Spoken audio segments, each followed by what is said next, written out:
Just like Jack Antonoff, the Swedes are now here to save pop music.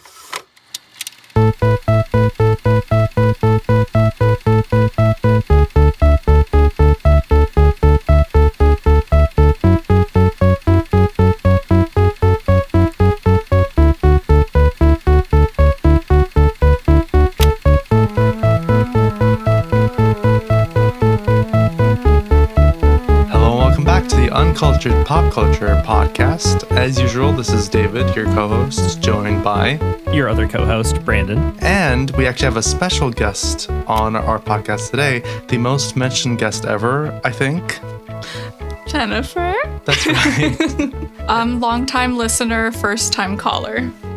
Ooh. Perfect intro. For those who cannot see it, because no one can, because we don't do video, currently David and Jennifer are sharing a mic. We spent the last 20 minutes trying to figure out how this was going to work, and it wasn't working because none of us have good enough Wi-Fi to support two people on a call at the same time. So we tried. Go Spectrum. Yeah, come on, Spectrum. So, but we're here. We're doing it. And it's time to learn a little bit about Jennifer. Why are you here, I guess? Oh, gosh. I don't know, David. Why am I here? Pretty much because I asked. But no, you have come here to teach us, or not to teach us, to present us. To spread the word of ABBA, the gospel. Exactly. Well, I think we have to kick off the episode in the way we always do. And this time I want to ask David, what have you watched in this past week? So I've actually watched quite a lot, but I wanted to bring up something. And I hope I'm not stealing what you may have watched this week, Jennifer. But we recently watched K-pop Demon Hunters. Oh, wow. This is your first time. My first time. And we did not watch the sing-along version. We watched just the regular. And it was fine. I honestly don't have that much to say about it. I will say the thing I'm kind of let down by the most is the songs were not as catchy as I thought they were going to be. There were a few. Oh, interesting. But overall, I was just kind of eh. But it's a fun time. It was solid. It's just not your vibe, I feel like. Yeah. Well, I feel like I could get with some K-pop. I just feel like the K-pop in the movie was just kind of not much else to add. But now I'm going to throw that question back at you, Brandon. What have you been listening to or watching or watching? This is the week of the National League Division Series for baseball, and I've been watching my Brewers absolutely demolish the Cubs for the first two games and then get their shit rocked in Chicago at Wrigley Field for the past two games, and it all comes down to the game tonight. So those of you listening have probably already seen the World Series. I think this comes out in November, but I'm hoping that my darling Brewers can make it because this is the best they've ever been in my entire life, so it's kind of exciting. But that's what I've been watching. What I've been listening to, I want to shout out an album that just came out a few days ago. It's called Stay Here Where It's Warm by Baby Girl. They are a duo from Canada, indie pop, indie rock kind of vibe. And this album was incredible. I think this is their debut. They've done some EPs beforehand, but this was really good and it's made it onto my top 10 of the year. And I wanted to shout that out. That's really exciting. Yeah. So I was a big fan. I highly recommend listening to them. They are severely underrated. Very good. And then I also want to do my song before I throw this question over to our very special guest. My song this week is Sunmouth by Haliker. They are also an indie duo, this time from, I think technically they're from England. I saw them open for Novo Amor many years ago and highly recommend this song. And I don't know if it's a new album that's going to come out soon, but I am very intrigued by them because they always deliver great indie folk. And now, Jennifer, what have you watched or listened to in this past week? Or I guess in the past, how many ever amount of time you want to do since this is your first time on the podcast? Yeah, on the subject of demon hunting, I've been watching a lot of Buffy the Vampire Slayer, so... Oh, very nice. When we watched K-pop Demon Hunters, all I could think about was Buffy the Vampire Slayer. And now I'd rather be watching that. Yeah. I was going to say, how does it hold up? How do they compare? Oh, it's so good. It's my first time watching it. I'm an X-Files girl, so I'm familiar with the Monster of the Week variety show. But Buffy it holds up. It's really good. and they shot some scenes where you guys went to school, apparently. At CSUN. Yeah, it was. I don't know if it was public knowledge, you know. Yes, it is public knowledge. We'll be talking about CSUN later because I know a special band that we will be listening to later in the year that graduated from CSUN. That's exciting. Oh, that's cool. Okay. Yeah, the people who wrote K-pop Demon Hunters graduated from my school, so. Oh, really? But wow. Yeah. Shout out. And what have I been listening to? I've been listening to a lot of Samia. I don't know if David told you, but we went to her show. Yes, he mentioned on the podcast, actually. And we ran into another guest of the podcast. Yeah. Yes, the Grace only there, other so. one. Yes. Yes, so far. In good company. Yeah, exactly. Yeah. And I've also been listening to a little bit of, I don't know how to say her name, Lowe. Oh, yeah, Leve or something like that. Yeah. The Icelandic girl. Yes. The Icelandic people with their names. Yeah, and that's not even, is it actually her first name or is it not? I think it is. I think her last name is like incredibly complex and I don't understand like Icelandic names at all. It's like somebody's daughter is how they do it there. Yeah, like Friedrichson or Friedrich, whatever. When you're the actual kind of daughter, stuff. your last name is different than your brother's. Like your last name is your dad's daughter. Like it's kind of interesting. They're one of the few places that still does that. Yeah. I did not know that. Yeah. But anyway, shout out to her. I'm not even going to attempt to say her name. She has a beautiful voice, beautiful music. Yeah, so that's what I've been listening to. Go check her out, people. Now, we have to ask, Jennifer, this is your first time on the podcast. Why did you choose this? And can you explain to us what this means to you? And then also after, do you want to explain your rating system or kind of like what you're looking for in music and movies? So why did I pick ABBA and Mamma Mia? So I think like lately, nowadays, I guess, there's like a lot of discourse on like how you consume media and how media is analyzed. And I think for me, it's always kind of been, what does it make me feel? And I think I make art. I don't do movies or music, but I dabble in some visual art. Yes, visual art. For me, it's always been a way to like say something without using words. And to me, movies have always been just like another avenue towards that, like finding a way to connect to someone through an experience. And ultimately with ABBA and Mamma Mia, it's like, what does this make me feel? And it's like magic to me, not to be super cheesy, but it's... it just makes me feel so good. And I don't know, I want to share that, I think. With the world. Yeah, it just makes me so happy. And I can talk about things that make me happy more than I can talk about things that I don't like. So that's fair. I think that's a good thing. Yeah, I think that's a great reason to bring something to the podcast. Positive outlook on life. And as far as rating systems go, I've never been like a big fan of it. Again, because I'm not very well versed on like the technical side of either music or movies. I love movies, but I think I connect to them in that way of what does this do for me selfishly? And that goes back to what does it make me feel and what is it saying and do I connect to the message? Why does it exist ultimately? And I just don't like rating things. I have a hard time. I'm very indecisive. But that being said, I guess actually I won't spoil it. Okay. Nice. Keeping us on the edge of our seats. Yeah. So my ratings are going to be like, I did do it, but they're going to be... It's you following your heart. It's me. That's really what it is. Me following my heart. I think that's just as valid as any other rating system. That's like your personal belief. Like that's totally fine. Like everything can be a 5. That's fine with me. Exactly. Yeah, well, we'll see. I mean, I'll say for me, like obviously the technical parts do like play into it, but ultimately like I base it off what I feel. So I think that is like the most valid way of rating. I know some people don't do that, but I feel like those are the type of people that need a little bit more joy in their life. I've seen a lot of people, especially on like the critical sites like Letterboxd or Rate Your Music or Album of the Year, where people like to say well, this technically isn't made very well, so therefore I can't give it a high score. It's like, well, I don't care. You know, it's like, what is it doing? Some people don't have unlimited money and resources to make like the greatest thing ever, but they make something that is amazing still. And like, I don't think we should be docking points for that. I mean, there's a plenty of songs I like that are mixed and mastered terribly, but it's like, it's fine. It makes me feel something and it sounds good. So I agree with that. I think it is about your feeling, because it is ultimately your personal rating system, you know?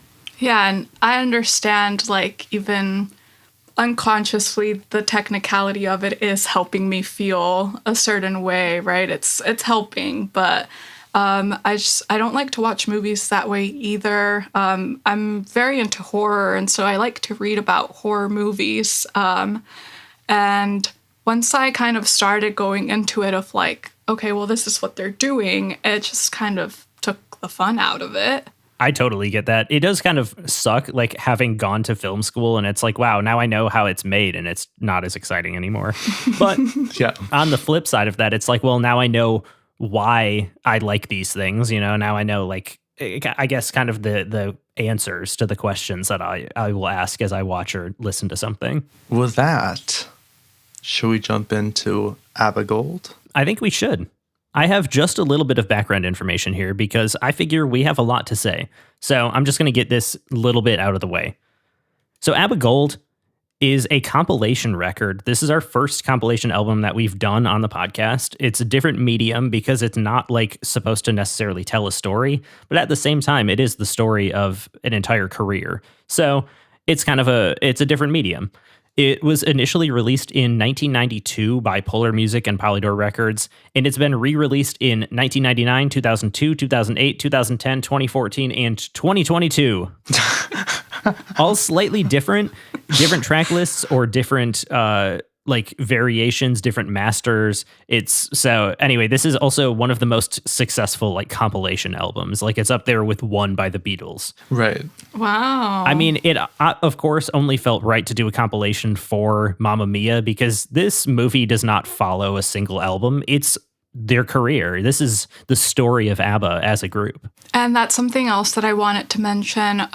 Why specifically the compilation album is I wasn't sure how familiar both of you were with their discography, and so I wanted to make sure that while you watched the movie, you also listened to the originals because of a lot of the songs on this album are in the movie as well. Well, it also works on another level, which I'll kind of get into when I'm doing my notes on the movie, but this specific album is also kind of directly tied to the movie. There's a reason that it was re-released in 2008. The few things I have to say that are ABBA is from Stockholm, Sweden, in case you haven't guessed. They won Eurovision with their song Waterloo, which catapulted them to worldwide superstardom. And the four members of ABBA are Agnetha Faltskog, Annie Frid Lyngstad, Bjorn Ulvaeus, and Benny Andersson. And my apologies because I don't speak Swedish. And then the last note I have is all songs are written and produced by Benny Andersson and Bjorn Ulvaeus. There are a few that are written with Stig Andersson, and I will mention those as we go. So how familiar are you guys with ABBA? I mean, I grew up with ABBA. It was one of the, groups that my mom would put on, together with, the typical, like Led Zeppelin, Beatles, Pink Floyd, all that kind of stuff. They're kind of like the main disco, I guess you could say, group that we listen to, aside from like Bee Gees or something like that.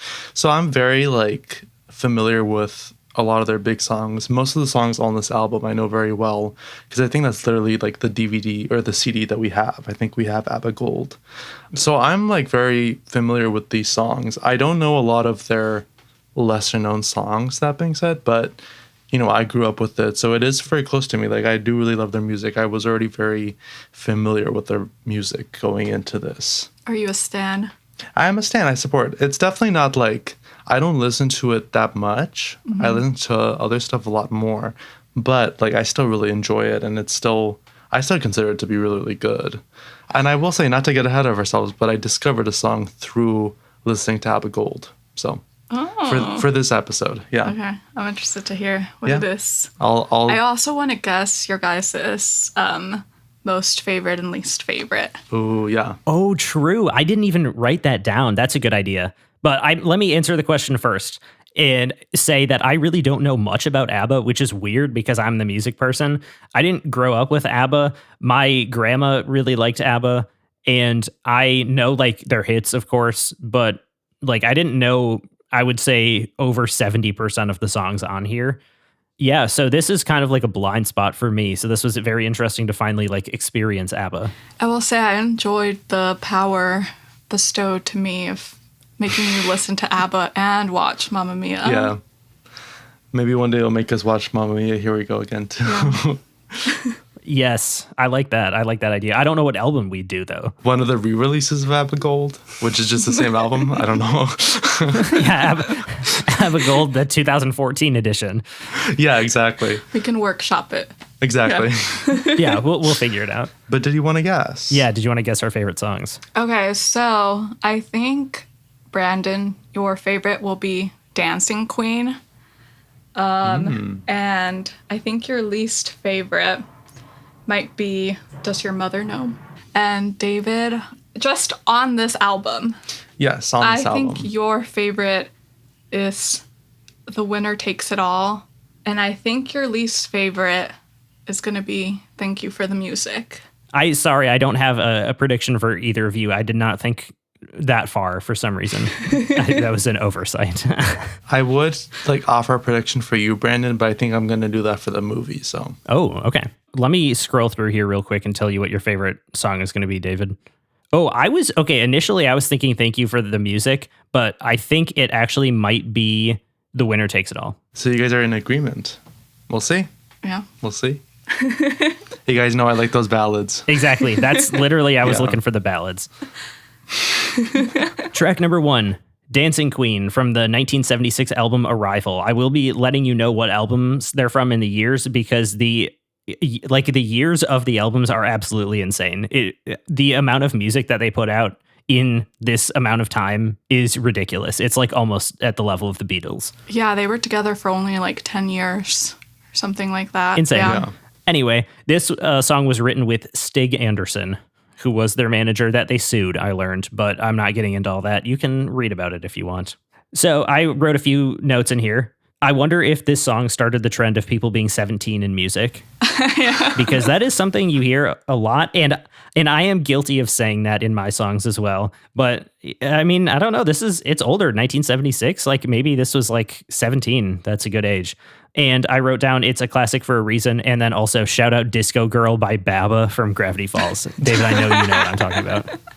Oh, yeah. Shout out ABBA. All-time great episode of Gravity Falls. You want to give us a little snippet?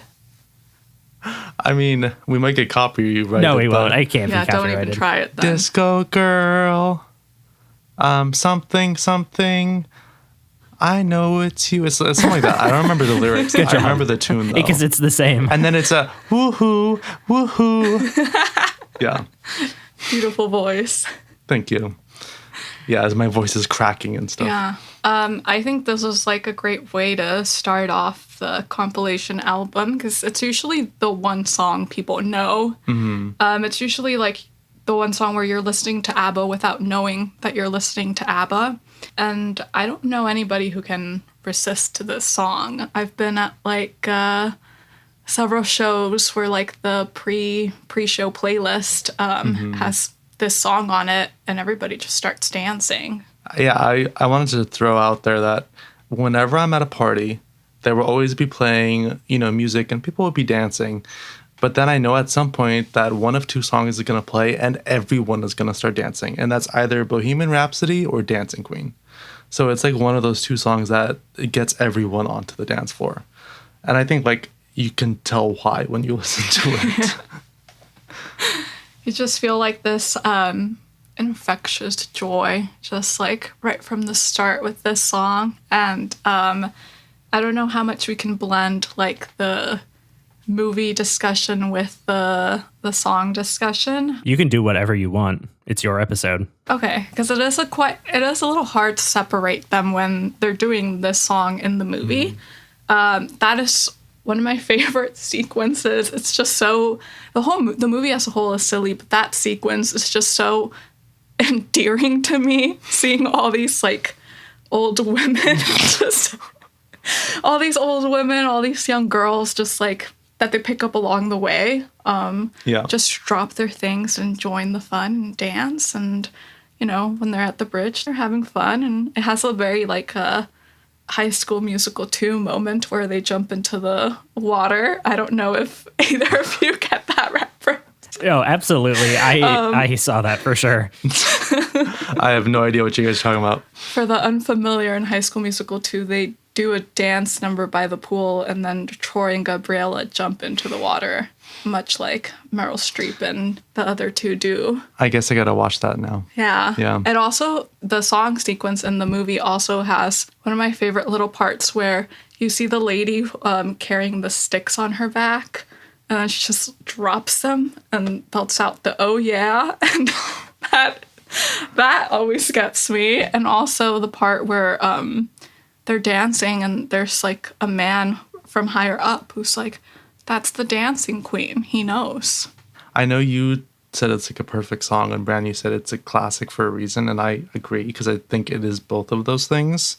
I also think it's like impossible not to want to dance when you hear the song. It's not my favorite song, but it's out of all the songs, but I still think it's a perfect song, at least in my opinion, which I don't know if we want to do our Sarah scores yet, but I'll throw mine out there. It's a 5 because I think it's perfect. Yeah, it's a 5 for me as well. I'm sorry. I rate things lower, and I will this whole episode. This one is a 3. It's not my favorite, but it does have the same score as one of my favorites. So, and it is one of the ones that I, of course, knew from the album. Right. But I'll tell you my favorite later. I feel like it would be one that you would also guess. Okay, we'll see. I really thought it was going to be this one. Wow. I have no idea what it's going to be. I mean, that's a good choice. Going in, I thought this would be my favorite. Okay, so it sounds like you surprised yourself too. I did. Okay, I'll take that. That's a good sign. That's exciting. Yeah. Track number 2, Knowing Me, Knowing You. This one is also from the 1976 album Arrival, and this one's also written with Stig Anderson. And I would like to turn it over to either one of you to start this off, because I really don't have many things to say about the song. Okay, so I feel like in some ways the song is overlooked because I feel like it doesn't get referenced as much when people talk about ABBA. And I do think the production specifically doesn't get enough credit because it is, like, the music is very well done. That being said, it doesn't hit as hard for me as my favorite songs, even though I enjoy it. I think for me, it just gets a little repetitive at times. I'll reserve my score, but that's kind of all I have to say because I didn't have much to say about this. I don't know if you have a lot of stuff to add, Jenny. Well, this one is in the sequel, Mamma Mia, Here We Go Again. And I didn't know it for a long time either. I guess I should have mentioned this before, but Mamma Mia was my introduction to ABBA. And for the longest time, a lot of what I knew of ABBA was Mamma Mia. I didn't really know anything outside of the film. I really got curious about them a few years ago, and I started listening to like all of their albums. It's something I'm still going through, but Knowing Me, Knowing You is one of the better ones out of Arrival. I think it was chosen in the compilation for a reason. But this is where you kind of start to see some sad ABBA, which I've heard described as like happy, sad music, which I think the first time I heard that was with like Paramore and After Laughter, where that whole album is like very upbeat, but the lyrics of the thing are just so sad overall. This is where I think you start to see it. I thought that it was a bit repetitive too, but I liked some of the little things like they did, where in the background you hear like Agneta say like memories and good days and, you know, bad days, where she's just repeating. I think ABBA music is so juicy, if that makes sense. Like, and it's probably, so I did watch a little bit of videos to prepare, and I think it's what people call the wall of sound technique that they use. And in my non-technical understanding, to me, it's juicy.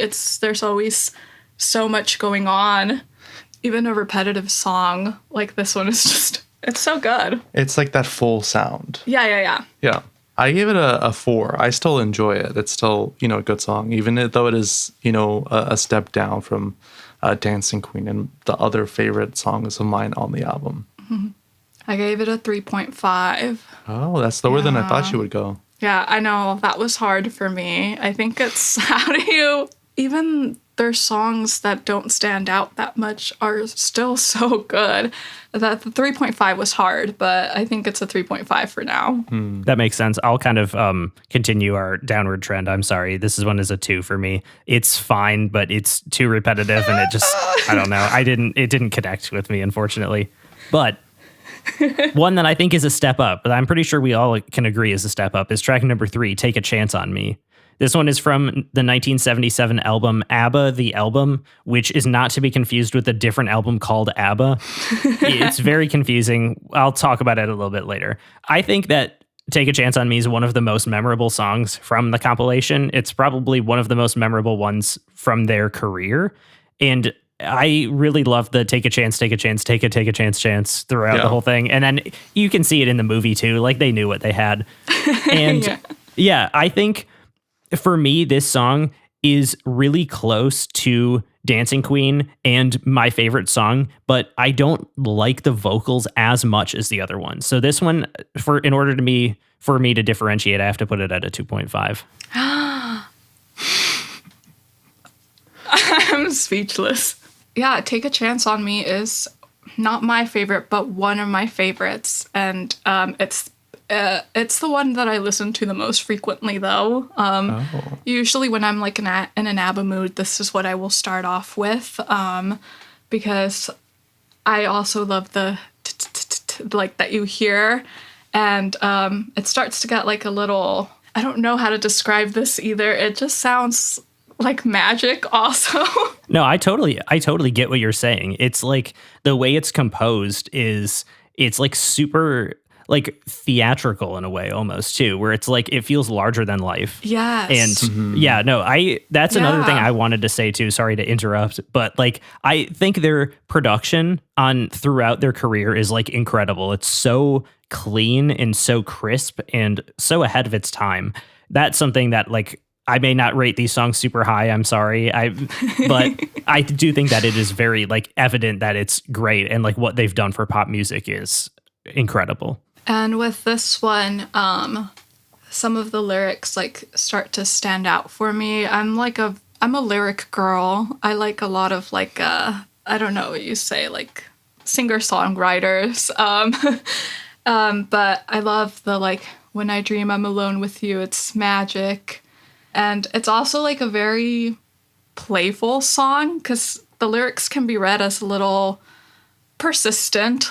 But I think that's the magic of ABBA is that what could be, I guess, kind of strange takes on this more playful tone. And I don't know if you've guys seen the music video, but they have like it's Phyllida and Agneta like with their backs to the camera a lot, like over the shoulder looking, and they're just winking a lot and looking very angelic, and I enjoy that. And I think that's part of it, right? They're the ones saying these things. It sounds nice. Jennifer, I should have had you introduce the band because I realized how badly I fucked up their names. Like my apologies to the country of Sweden. No, it's okay. I also just learned how to pronounce Agneta like 3 days ago. And I still have no idea. So, yeah. I mean, I agree. I think this song is definitely up there. It's not, to me, it's not like to the level of Dancing Queen and my favorite songs, but it's obviously like a classic and it's obviously very well done. And the one thing I did want to shout out is the harmony, because I think this song has like some of the best harmony that you hear on this album, which I feel like is something that's kind of underrated in music now. Like they don't do it enough. And like you hear something like this and you're like, man, I wish more people did harmony like this. Because it's just so good. It's just so effective. You are so right about that. Harmony is dying much like melody in popular music these days. And it's so sad because that's one of my favorite things is when you can create an instrument out of the voice. I also did want to say, I wanted to shout out the bridge because this has a really good bridge too. But yeah, this is a 4.5 for me. It's it's like almost to the level of my favorite songs. It's very high up there. Yeah, this is a 5 for me. This is one of my favorites. Hell yeah. That's a good one to have as your favorite. Yeah. And I will say, I listened to the album, then I watched the movie and listened to the album again afterwards. And watching the movie made me appreciate the song so much more. So I actually ended up bumping up my scores more because this is not something that I like usually would listen to. So even this is, I'm sorry, it is bumped up from what it originally was. But yeah, I mean, I don't know. I don't know how to describe it. I think it's, for me, it's just not like something that like captured me. But I will say, this is the song that captured me. Track number 4, Mamma Mia. This is my favorite song on the album from the 1975 album ABBA, not to be confused with the album ABBA, the album, which was released 2 years later. That's where it starts to get a little confusing. Anyway, this one was also written with Stig Anderson. I get why they made a movie for this song. I think this is probably my favorite. There's not a song that's like I decided was my favorite, but this is the one that's been stuck in my head the most. And I was like, it is just super catchy. This one's a 3.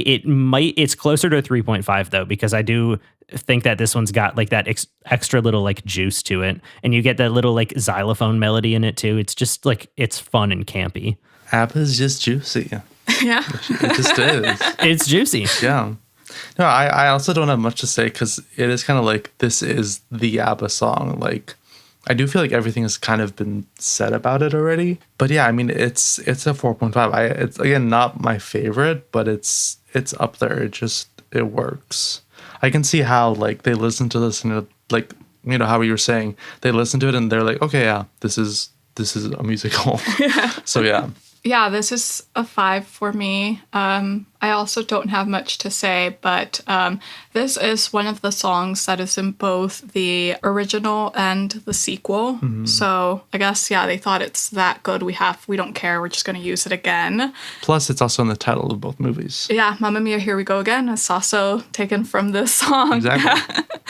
I love the song sequence in the film for this song, too, with Meryl Streep up on the roof, where it kind of starts off like a little like timid, and you kind of see like throughout it starts to go like, yeah, here we go again, we're doing this. Also some crazy work with the camera there. This is a good one.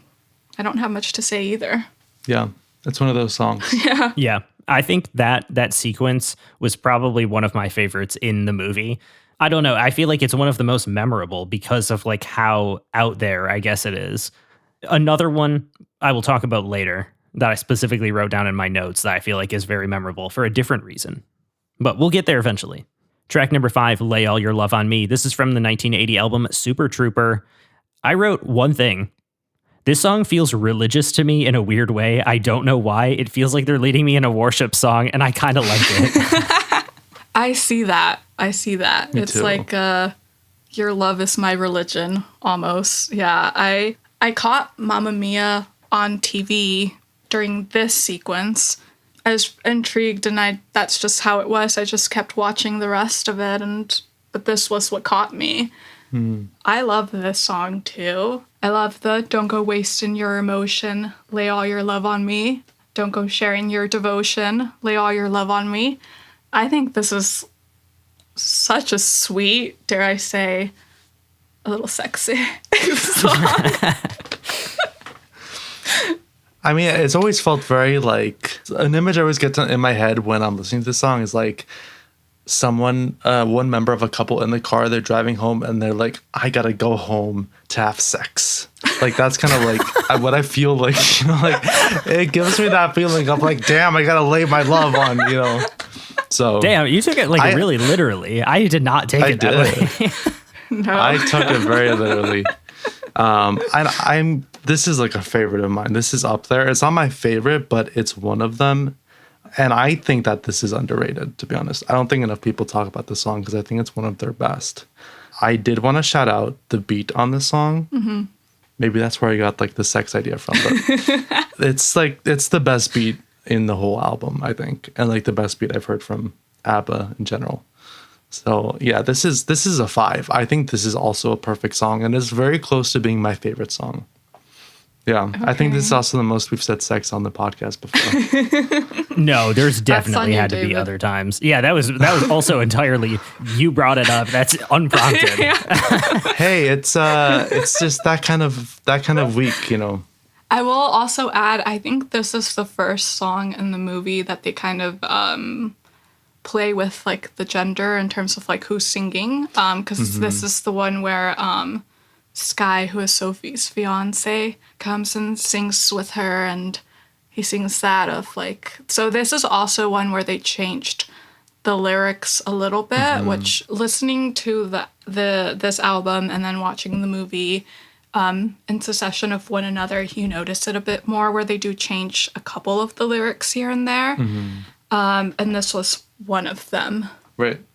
I mean, I will say part of my impression of the song does come from the movie too, because they are like flirting with each other. That's Yeah, true. I think it works better with that change too, because in the Yeah. original it's like I've never something about like I wasn't a jealous woman before you, Yeah. and in the movie he's singing that part, and it comes across as a lot more, I don't know, playful. I can see that, yeah. Like they're playing with each other when they're like on the sand and, you know, Yeah. singing the song. I did want to say that it is kind of insane how well they were able to tell a story just through the songs of ABBA that were like pre-written. Yeah. Like I feel like that'd be incredibly hard to do, like as a writer, to have all these songs and you're like, I need to get all the hits in there, and then to make a cohesive story out of it. It's quite impressive, because like in a regular musical, you can just be like, oh, I'm going to write a song here. But like they couldn't do that. They just had the songs. Well, and we will talk about that a little bit, where because, you know, ABBA was kind of writing these songs about just their lives, you know, the songs kind of ended up being rooted in like just, you know, everyday life emotions and like situations. And that kind of ended up lending itself to a story very easily. And that's kind of like a reason why they're like, wow, this could work as a musical. So Yeah, I will say I think part of it is kind of something you mentioned earlier, Brandon, where like their music is very theatrical to begin with. yeah. So like for some of the songs, when I watched Mamma Mia again, I didn't know it was a jukebox musical. So I thought some of the songs were like written for the movie. This is a 5 for me. Like I said, I follow my heart. We support that. You gave it a 5 too, David, right? Yes, I also give it a 5. Perfect song. Nice. 2.5 for me. I'm sorry. Track number 6. Super I'm Trooper. dying inside a little every time you give your score. I'm sorry. I want to. I wish I could rate these songs higher. But Well, we'll have a discussion about it later. It's also important to remember that 2.5 is like in the middle for him on his rating True, score. yeah. So Yes. 2.5 is still like Yeah. he enjoys it still. Okay, yeah. 2.5 means it's an average song. This is something that if it's on, I'm fine with it. Like I will listen to it. A 3 means it's good and I actively enjoy listening to it. Okay. So I am like much lower overall because I reserve my like 4.5s and 5s for like super rare occasions. So I that is a see. good, Okay. that's a good point. It's very, Yeah. So I am like generally lower. very different to us. Yeah. Like when David says 2.5, that means it's like the worst thing ever and he's never going to listen or Yeah. watch it again. Exactly. Yeah. We're pretty similar with that, I think, me and David. I feel like our like system is very similar. Yeah. I'm just like lower by probably about a point. And if you guys want to see a breakdown of my rating system, True. you can go visit my letterbox. Hint, hint. Yes, or my Rate Your Music, or either Nice one of plug. ours. Yeah. Yeah. Hint, hint. Yeah. Anyway, track number 6, Super Trooper. This is also from the 1980 album Super Trooper. And I want to tell you something that I learned when reading about this song. I wondered why it was spelled like that. It's Trouper. And Super Trooper is a brand of lights used in arenas for like stadium shows.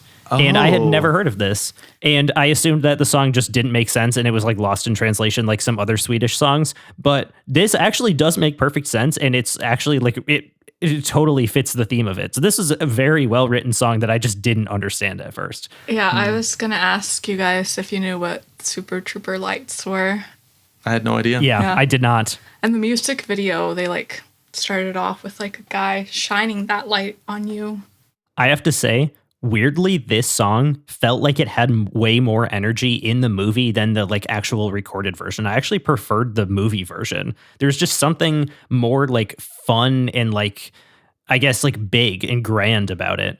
And I don't know why. Like, I didn't like investigate that. But I will say one other thing that unfortunately I will have to break your heart with. This is the song where I started feeling the Kesha effect. Oh no.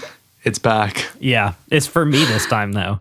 Curse the Kesha effect. I get what you mean though, because listening to like the original version, like in the album, it feels very relaxed versus in the movie, it feels a lot more of like the big finale. That's the perfect word for it. Relaxed is definitely like in the movie. It's just so like big and it's such a moment. Yeah. In the movie, this is part of like the insane 3 block of songs that like happen back to back. So it's like Super Trooper, Gimme Gimme Gimme, and Voulez-Vous. Yeah. All play within succession of one another, and it starts to feel like a little bit of a music video. Mm-hmm. But yeah, maybe that was part of what you were feeling. It's just because that is like one of my favorite parts of the movie, and I think there's also like a sweetness to it of seeing it performed by Donna and the Dynamos. And they're singing it to Sophie. Mm-hmm. Well, and I think a part of my impression of the song in terms of like in the movie context comes from the fact that it literally is the finale of the second movie. So I think that's also for me, the fact that it is like as if seen as a finale there kind of brings it up to me as this big thing. Oh, you know, I see. where like the original is kind of more relaxed and laid back, but still very catchy. I mean, I still really love this song. It's not to spoil it, but it's a 5 still. This is kind of in a little run of 5s that I had. I like both versions. I can't really choose one or the other, to be honest.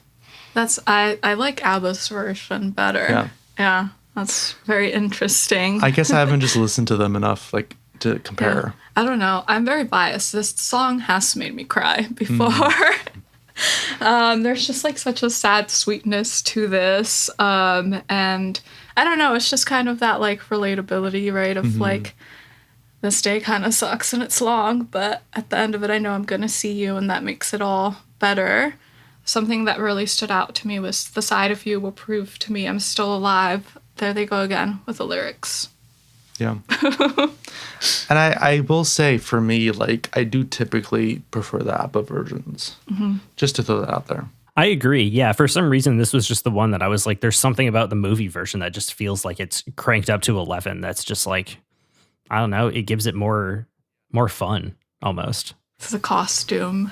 True. Yeah. The production of it all, I guess. I assume you rated this one a 5. Oh, yep. This is a 5 for me. I mean, we're all staying consistent. This is a 2.5 for me as well. Yeah. Very consistent. Track number 7, I Have a Dream, from the 1979 album Voulez-Vous. This is, of course, Martin Luther King Jr.'s favorite song. And I was like, I don't know if I want to say it, but I did. So anyway. I'm happy you did, because I love that. That's a very like David kind of joke / comment. Yes. I feel like. That's a comment that I would make that people would roll their eyes to, pretty much. Yeah, and now I get to do some of that, so that it works out, you know? Exactly. I have no reason to say that this song reminds me of Christmas music, but for some reason it does.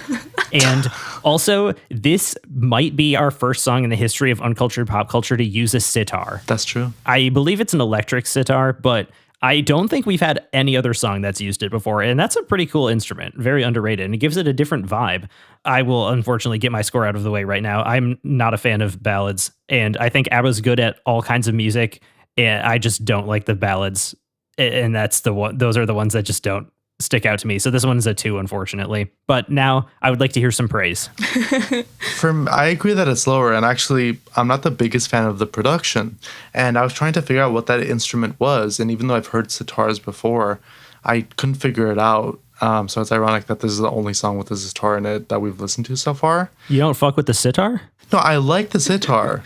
I just think here it didn't really work for me. Maybe because it wasn't what I expected. I think it's a pretty good song, but it doesn't fully work for me as a lot of the other songs do. So this is actually a 3.5, so it is a step down. Not my least favorite song though, but we'll be getting there. Okay. I see you guys, and I'm when I first heard the song, it also wasn't my favorite, and this is what opens and closes the movie. Yeah. If you don't count the end credit songs. For me, when I first heard this, I had a very specific idea of what ABBA was, and to me that was like Dancing Queen and Mamma Mia and Super Trooper, and this just is not that.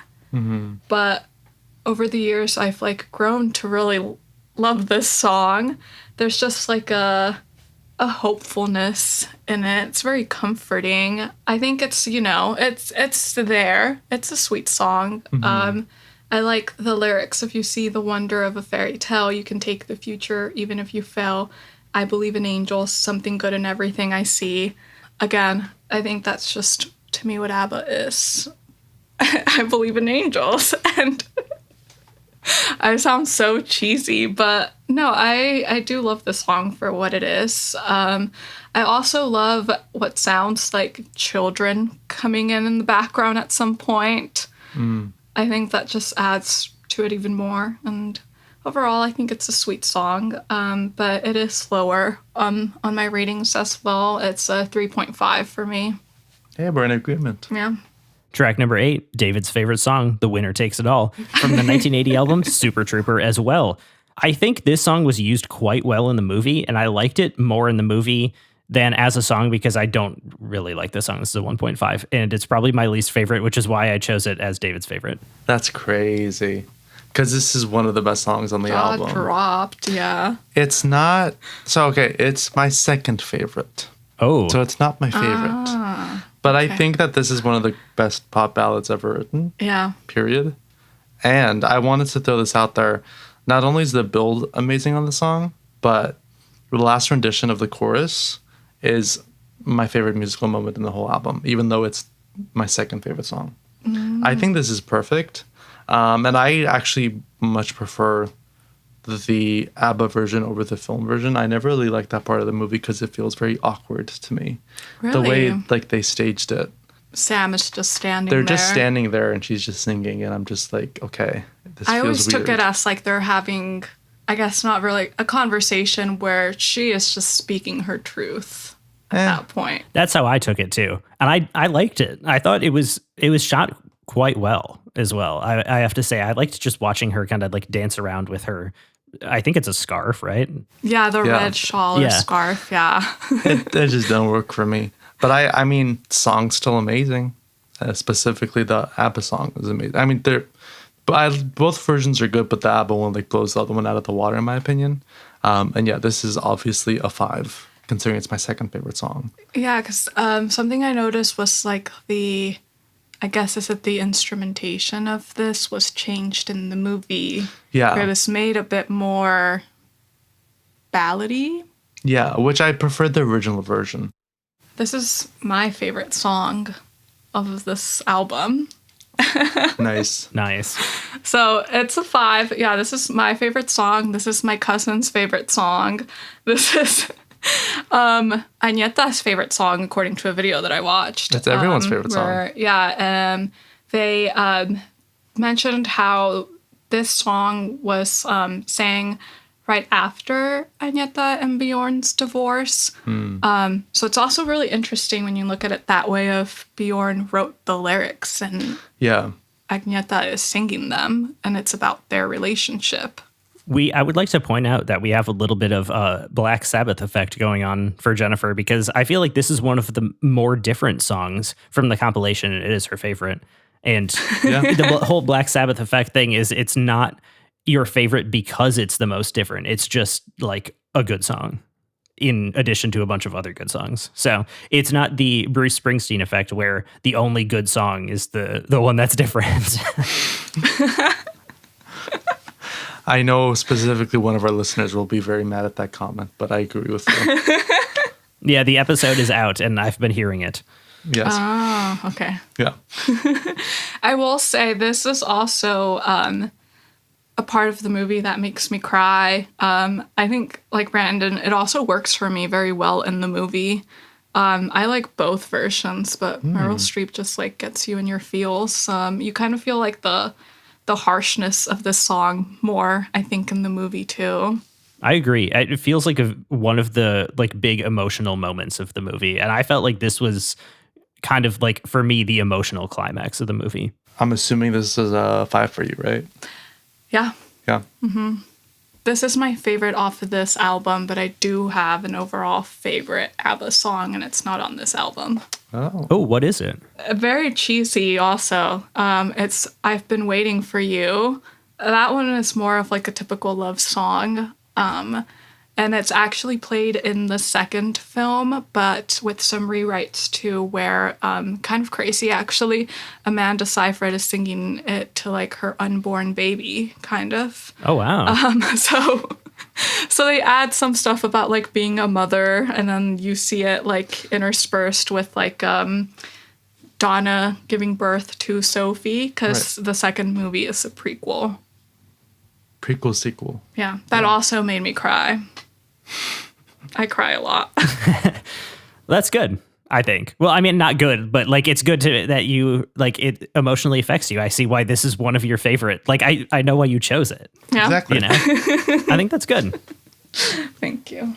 Track number 9, Money, Money, Money, from the 1976 album Arrival. This song did get me emotional as well, because all the things I could do if I had a little money. I mean, that's, you know, she said it exactly. Best. This one is a 2.5. I like this one. It's pretty fun. Yeah, I wrote in my notes a mood. Mm-hmm. I literally wrote down, this is the story of our lives right now. I've just, all Gen Z. So it's very fitting right now. Yeah. I work all night to pay the bills I have to pay. Yeah. Ain't it sad? I always forget how this song begins. I forget that it begins like that because I just remember the chorus. Mm-hmm. That's the only part I remember. And yeah, it's fun. This is a 4. I don't think it's the strongest song personally, but I still enjoy it a lot. Just a fun time about our struggles. Yeah, this is a 4 for me too. This song specifically, when I watched the movie, I thought it was written for the movie. Mm-hmm. It does fit. Yeah, very well. I think also, so we watched the movie with David's mom, and I think it was this number where we lost the plot. We lost her. Yeah. We'll talk about that later too. Yeah. Okay. When we get to the movie. Yeah. Nice. Nothing else to say. It's good. It's a 4 for me. Yeah. Track number 10, SOS, from the 1975 album ABBA, written with Stig Anderson. So I would like to say one thing about this song that no one has ever said before. The main, like, there's a little guitar riff, probably about like 15 seconds into this song. It follows the exact same pattern and notes as the main guitar riff of Charlie Brown by Coldplay. And I haven't seen anyone talk about this before. And I'd just like to make it known. I ended up listening to that song after SOS, and I was like, wow, these are both actually good. I mean, I like Charlie Brown better, but that's a discussion for when we do that album. Anyway, I just wanted that to be known. This, to me, is also one of the highlights of the album. I think this is a very good pop song. I also gave it a 3. I mean, I could be tempted to move it up a little bit, but yeah, I liked this one. This was very good. That's very exciting. Yeah. I mean, I agree. I think this is a very fun song. I think the mic drop into the chorus is my favorite part of the song. Again, I don't have much to say about it, but it is high up there. It's an improvement over Money, Money, Money for me. It's a 4.5. And I guess with this song, I kind of realized that ABBA is really good at transitioning into their choruses, which I think is something that you don't really notice that much, but they're able to like hit it out of the park every time. That's all I really got to say about this song. Yeah. I have even less to say about this song. I like it. It's a 4 for me. I think this is where you keep seeing some more sad ABBA. Mm-hmm. And I thought it was really interesting that in the movie they changed it into a duet with Donna and Sam. I wish they didn't, so I wouldn't have to hear Pierce Brosnan sing. For the longest time, that was the version I was hearing. Oh, gosh. Yeah, I was listening to. That was my SOS. You can see how they, what you were saying, Brandon, is like the way that they used these songs in the film. It's actually very clever. Mm-hmm. And even just changing this into a duet, I feel like really added something. Yeah. Track number 11, Chiquitita. I was actually wrong when I said the other song was my least favorite. This is my least favorite. I don't like this song. I didn't like it in the movie. I don't like it on the album. It's just like, I don't know. It's from Voulez-Vous from 1979. I did give this one a 1.5 as well. I'm sorry. That's ironic because, in my opinion, this is one of the most underrated songs from ABBA ever. Yeah. Yeah, I adore this song. And ironically, I literally wrote in my notes, Brandon will like this song because it features the piano. So Sorry, no, there were other songs that featured the piano better. that's true. Or not that true that there's other, I don't think better, but the other songs I that know feature what the you mean. piano. Yeah, I absolutely love this song. And I think that everyone that hasn't heard it should go listen to it because it is just really damn good. And it's a song that I kind of forget about. And then whenever I hear it, I'm like, oh, I forgot I absolutely adore this song. It's a 5. Still not my favorite. That's another song, but this song is amazing. Yeah, this song is a 5 for me too. I think this one is kind of like on the same vein of I Have a Dream, where they're both hopeful to me, and sometimes I pretend I'm the chiquitita they're singing to. I think we all need that sometimes. Yeah, it's like, it's just so sweet. It's, you and I cry, but the sun is still in the sky and shining above you. It can be a little cheesy, but I think, I wanted to ask, what is Chiquitita? Is that a person? Is that like a nickname? Like, I didn't do any research. It made me think of Chiquita Bananas, but and I thought about banana republics and the 50s in Central America. Well, I will say when I was like, because I watched Mamma Mia for the first time when I was in middle school, so I was like around 13 or 14. When I heard this song, I thought maybe ABBA was like a Latin band. I can see it. I get it though. Like, I feel like there's some Because even influence. the sound of it, Yes, this song sounds different too in another way. But Chiquitita is just kind of like an affectionate way of saying like my little baby or little girl. In Spanish. In Spanish, yes. Multilingual queens. Exactly. Yeah. Yeah. What did you guys rate this one? I give this a 5. It's up there. Again. Yeah, it's also a 5 for me. A lot of 5s from us in this yeah. episode. Very much. This is going to bring up these scores so much more to account for my opinions. Yeah. I'm going to be the most biased guest you have on this podcast. I don't think That's so. fine. I think everybody's biased because it's their album that they chose and their movie. Like, That's true. And I don't know that it's necessarily bias. It's just what you like, I don't think there's any true answer to if something's good or not. True. Yeah, that's true. Maybe outside of Megalopolis. And 143 by Katy Perry. Oh, yeah. Exactly. Yeah, shout out. Please don't sing that song. Track number 12, Fernando. So I want to just tell you how insane this is. This is from their greatest hits album from 1976. They won Eurovision with Waterloo in 1974. 2 years later, they had enough hits to make a greatest hits album. That's crazy. And don't worry, that wasn't the only one they did before ABBA Gold. We'll get to that later. Oh, okay. Wow. I didn't know that.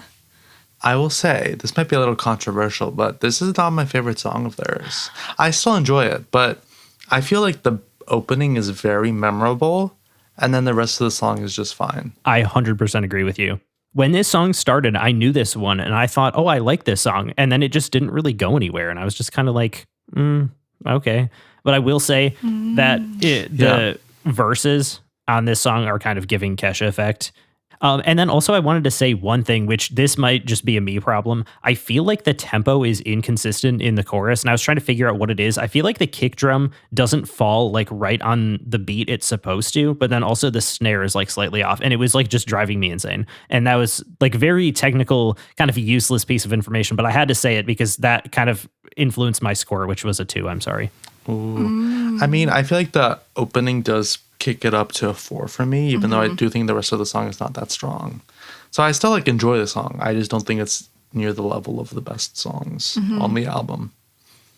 Yeah, I can see that. I can see this is a 5 for me, but I can see how, Dancing Queen, Super Trooper. It's not that. Yeah. That being said, this is a song about war. Yeah, that's true. Which apparently there's some with this song there was this like misconception that it's a happy song. And people don't listen to the lyrics. It's a sad song about war. And this song is played in the second film with Cher and Andy Garcia. I didn't know Cher was in the second movie. Yep. Oh, yeah. She plays Donna's mom. Yeah. Whoa. She's the grandma, which revisionist Shout out history Armenia. because in the Shout out Armenia, Yeah. that's right. We have to mention it this episode. I beat you to it. Thank God. Oh, gosh darn you. but it is revisionist because in the first movie the grandma is dead, Donna's mom is dead, but Well, I'm sorry, but in the second movie, literally every single other plot point is like revisionist history. yeah. Literally everything is different in the second movie. So, But yeah, this is in the second one as part of like it's like an hour and a half joke where you get the punchline at the end, isn't that Andy Garcia's character is Fernando. and what is your score? Yeah, this is a 5 for me. I have a question for you guys. Do you know what a bugle call is? Do you mean the... I guess, because I don't know what it is. I think that's what it is. Like in the army, when it's like rally the troops, back in the day, Yeah, it could be. they would get the bugle call. That sounds right. That to sounds me. good. Yeah. Yeah, sure. Let's go with it. Yeah, I believe you. Let's go with it. Track number 13, Voulez-Vous, from the 1979 album of the same name. This one was also written with Stig Anderson. I wrote something that I don't really know how to describe it. I said that the guitar riff feels sneaky. Ooh, So that's fun. I don't know why. I liked this one, but this one did run a little bit too long for me. It's a 2.5 for that reason. Yeah, I kind of had the same feeling when it came to this song that I had with Knowing Me, Knowing You, where after a point it does just start feeling a little repetitive. It's still a song that I do enjoy a lot, and I think the chorus is the best part of the song, but at the end of the day, I'm like, yeah, it's fine. It doesn't really stick out to me very much. It's still a 4. I still do really enjoy it. It's kind of hard to not enjoy an ABBA song, I think. But yeah, it just gets a little repetitive after some point.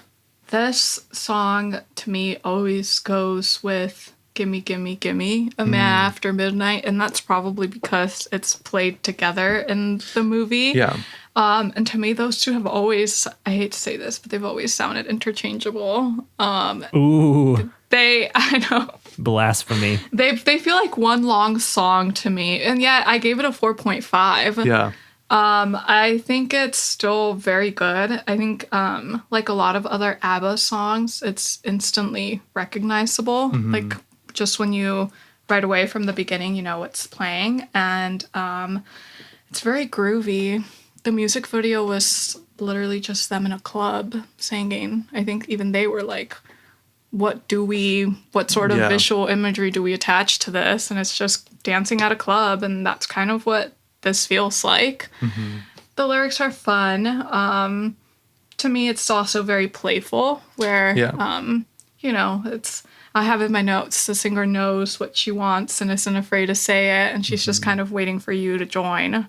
So it's a 4.5 for me. Now we move on to the interchangeable song, Gimme, Gimme, Gimme, A Man After Midnight, from Volume 2 of their Greatest Hits album from 1979.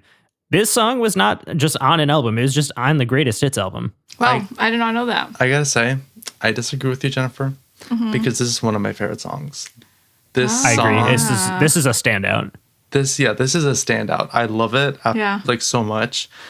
I think it's a perfect mix of instruments and synth, and it's so freaking catchy.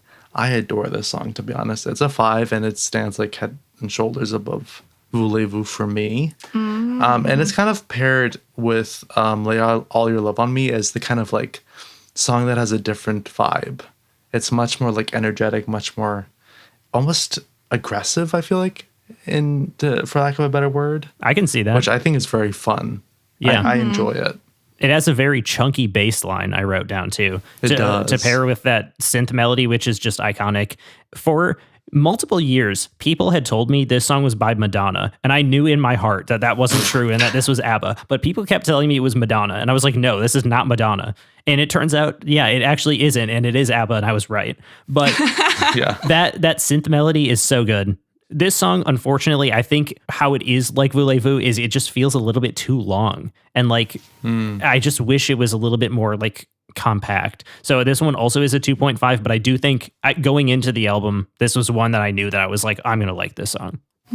Interesting. I wrote this one is fun, I think. This, for some reason, when I was listening to it this time around, I couldn't stop thinking about It's Raining Men. I totally get You know that song? Yes, I can see that. Oh my God. Yeah. This song is The Drought, and then It's Raining Men is There Go the Men that you're asking for. True. This one has more of a story to me than Voulez-Vous. I think that's another thing that I kind of try to look for in these songs. It's like, Yeah. what story are they telling? And to me, I always took this as like, oh, it's just like a sad, bored woman who's looking for some distraction, and hence, where are the men? I can see that, yeah. But this was a 4.5 for me, so Still pretty good. high. I also wanted to add, I like the part where they start holding the night in midnight.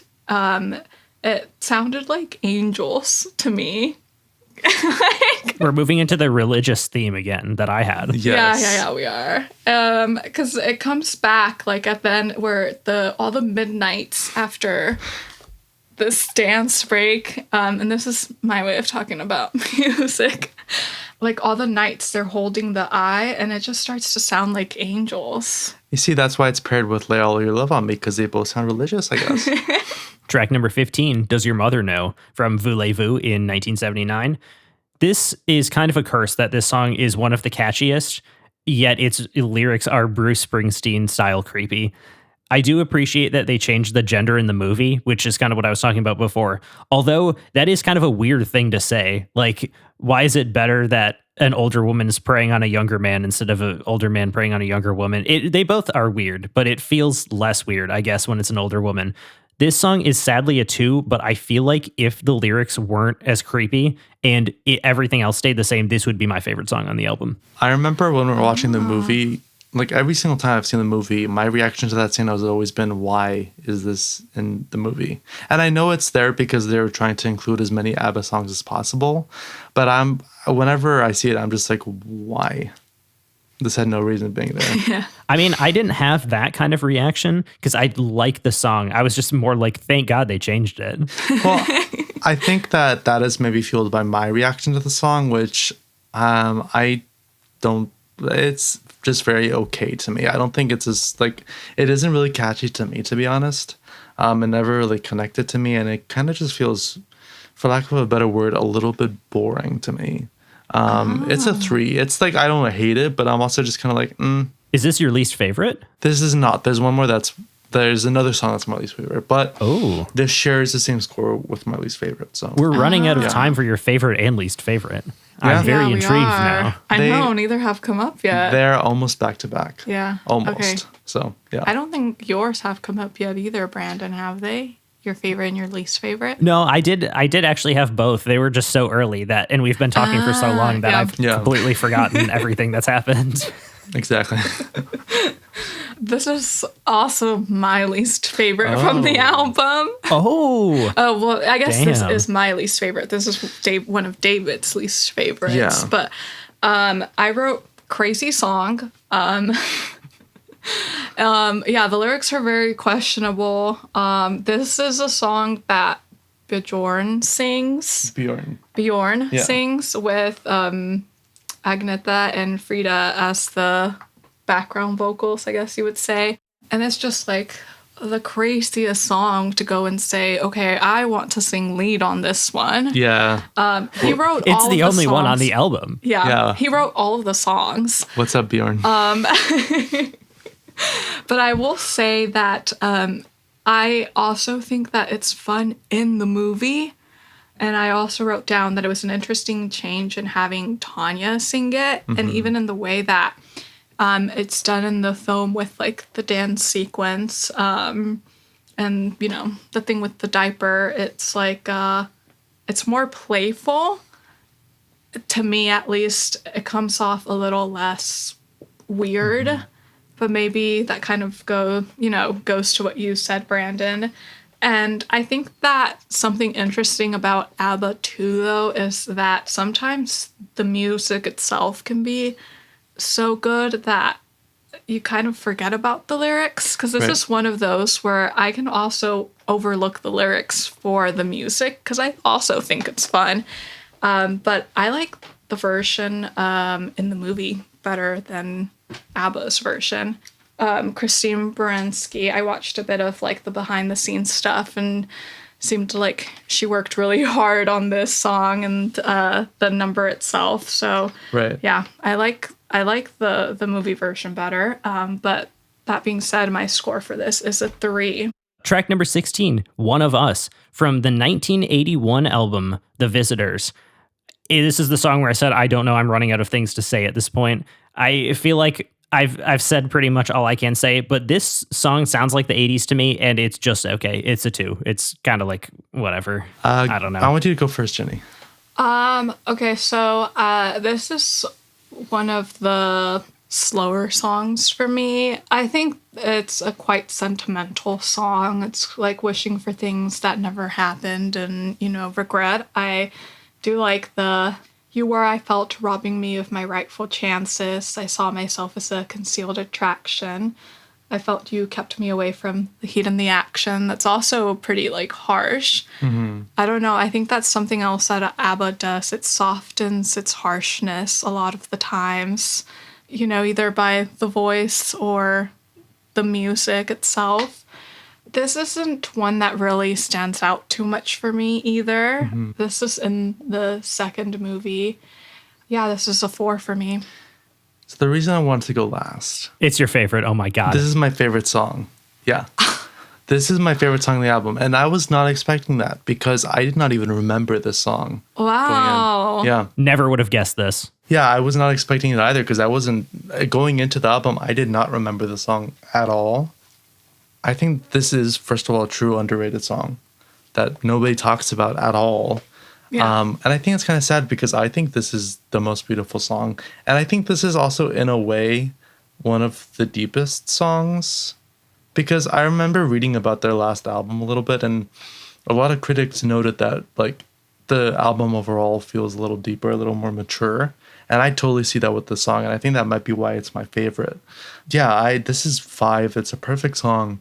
Obviously, there are quite a few songs that I think are perfect in this album, but I feel like this one is just, to me, there's a little bit, there's something more. It's very quiet. It's very, in some ways, melancholic, but in a way that's just really beautiful.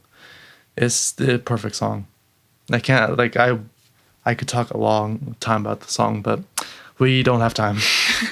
Yeah, that's surprising to me. Yeah, I was totally surprised. You never know what's going to happen when you listen to ABBA. I think that means, Jennifer, you're right that Thank You for the Music is probably his least favorite. But we have to go through another song before we get there, which is track number 17, The Name of the Game, from the 1977 album ABBA the Album. This one was also written with Stig Anderson. This is the only song on ABBA Gold that doesn't have 100 million streams. Weirdly, I think it's actually pretty good. I think it's one of the better ones, especially late in the album once the Kesha effect has fully set in for me. This is still a 2 because I don't feel like it's as good as some of the other ones, and it's definitely not as good as the high highs of kind of my favorites. But I do think that this one is underrated. And talking about underrated, I mean, it doesn't even have 100 million streams, so. Yeah, that's crazy. This is one of my favorites too. I grew to like it because it also didn't quite stick for me the first time I heard it, but this was in the first movie. It was cut, and then it appeared in the second movie. I watched the music video, and I listened to the music with the lyrics synced up on screen, and I think I heard it in a way that I hadn't before, and this is a sweet song. It's there's hope, there's fear, there's vulnerability. It's kind of like the song that you sing to your crush. It's the and you make me talk, and you make me feel, and you make me show what I'm trying to conceal. the "Would you laugh at me if I said I care for you?" I think that's kind of what the whole song is, of like, I am telling you, I'm coming to you and I'm showing myself to you, and will you hurt me, you know? I think it's a sweet song, and it's a 4 for me. Yeah, I'm in agreement. It's also a 4 for me. I think, again, it's a very sweet song, which, like, even if it's not the strongest song, it's still very nice. I think the choruses are the strongest part, and the verses are weaker for me personally. But regardless, it's a very sweet, sweet song. Again, one that's kind of overlooked too. Yeah. Yeah. Very much so. What do you guys think? What is the name of the game? Love. Sex. Yeah. Oh, No, I'm kidding. I'm kidding. get your mind out of the gutter. Yeah, dude. literally.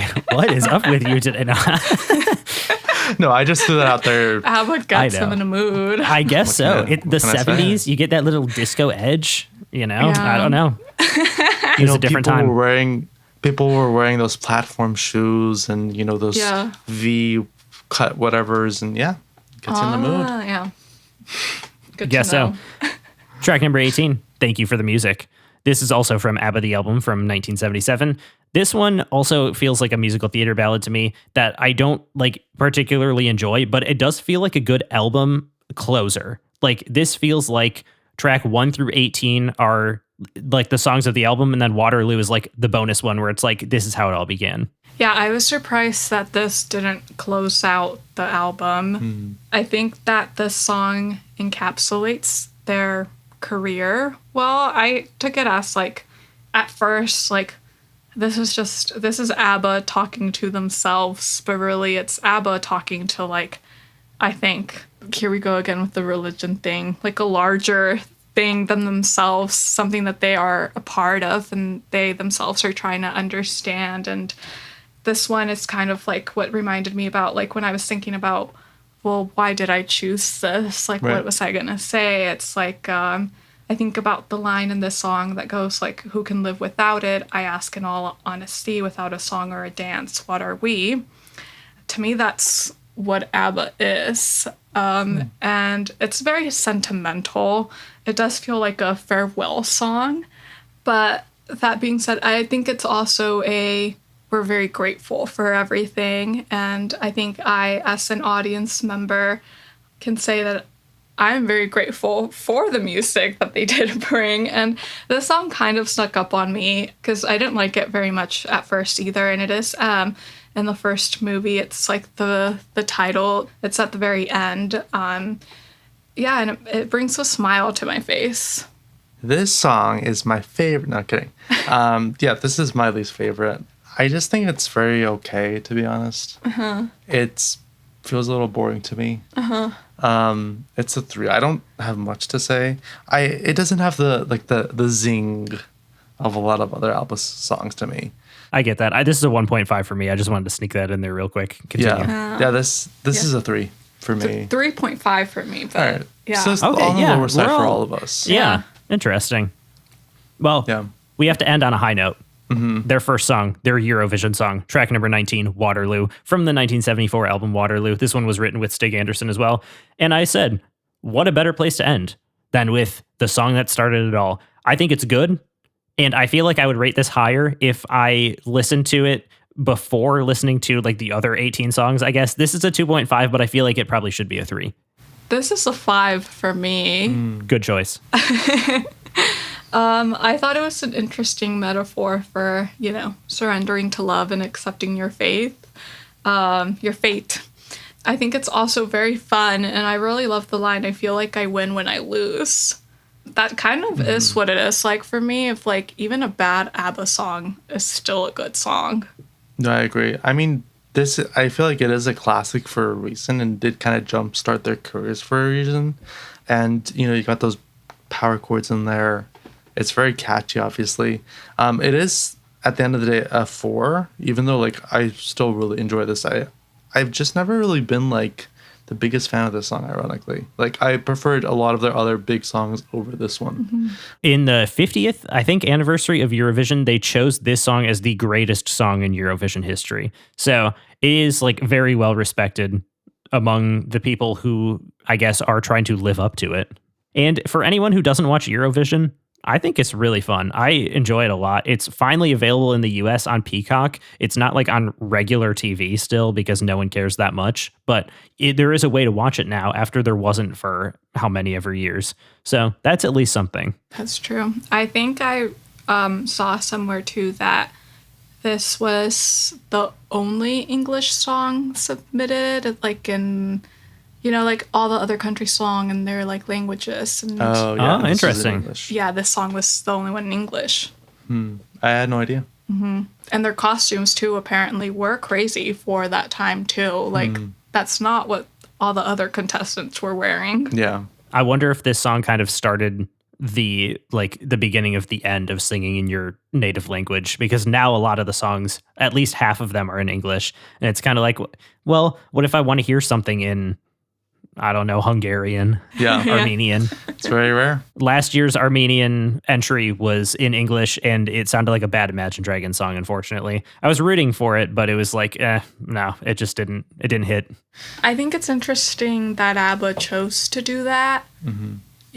Part of it is like, were they trying to reach a wider audience? They knew what they wanted. Right. I mean, I think I'll end my notes with, is this the band that started people kind of respecting Sweden as like the place where pop music is made? Potentially.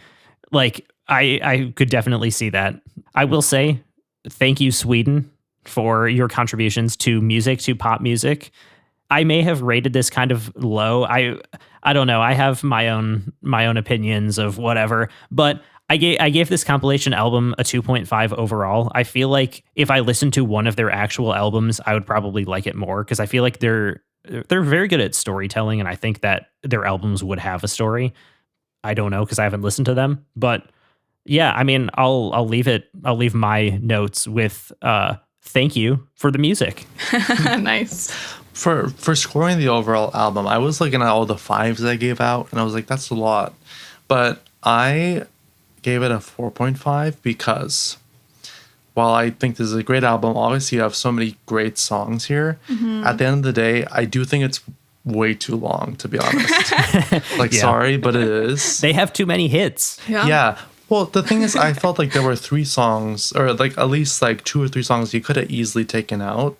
And yes, those were Which ones are they? well, songs like, I Have a Dream, Thank You for the Music, songs like that, where I felt like you could take those out and cut it to at least like 15, 16 songs. And it would be, I felt like it would just flow a lot better. It would be closer to a 5 for me. Obviously, like, I really love this. It's really fun, gets you on your feet to dance. And yeah, I mean, thank you for the music, Sweden. Thank you, ABBA, for like jump-starting disco, pretty much, probably. Europop is the genre that they started, but yeah, it's based off of disco. Exactly. Okay. So rating for the whole album overall, I would say a 5. Not a big surprise. Yeah. I will say I was surprised at some songs that weren't on here, but again, I think that's just, I enjoy ABBA, so I like more of their other songs too, and I think that, I hold them a little higher, and I think they should be on there, but, ABBA is joy, ABBA is love. That's all I'll say. Shout out Sweden. Shout out Sweden. And with that, I guess it's time to get into Mamma Mia, the movie. Mamma Mia ! I should say. Yeah. Yes, thank you. Yeah. And I am going to start this off with IMDb logline as usual. And I do want to get you guys' opinions. So are you ready? Here goes. Donna, an independent hotelier, is preparing for her daughter's wedding with the help of 2 old friends. Meanwhile, Sophie, the spirited bride, has a plan. She invites 3 men from her mother's past in hope of meeting her real father. Is that the longest logline we've ever done? That's like a story. I mean, it's quite good, but it's like, wow, that's long. I kept going. It's 3 sentences, which is very unusual. Yeah. It's fine. I could have been a little more concise, but it's fine. Yeah. It gets the point across.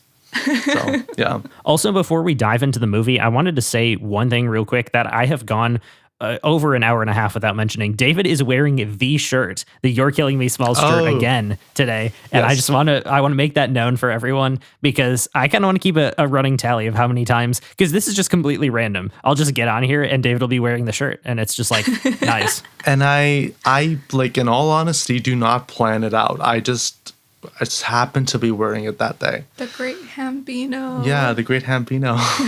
Is this a reference And to we the will movie? cover The Sandlot at some point. Yeah. Okay, I was gonna say I feel like this is something I'll get eventually. True stans will know. So, yeah. We love The Great Hambino. We love the Great Hambino, exactly.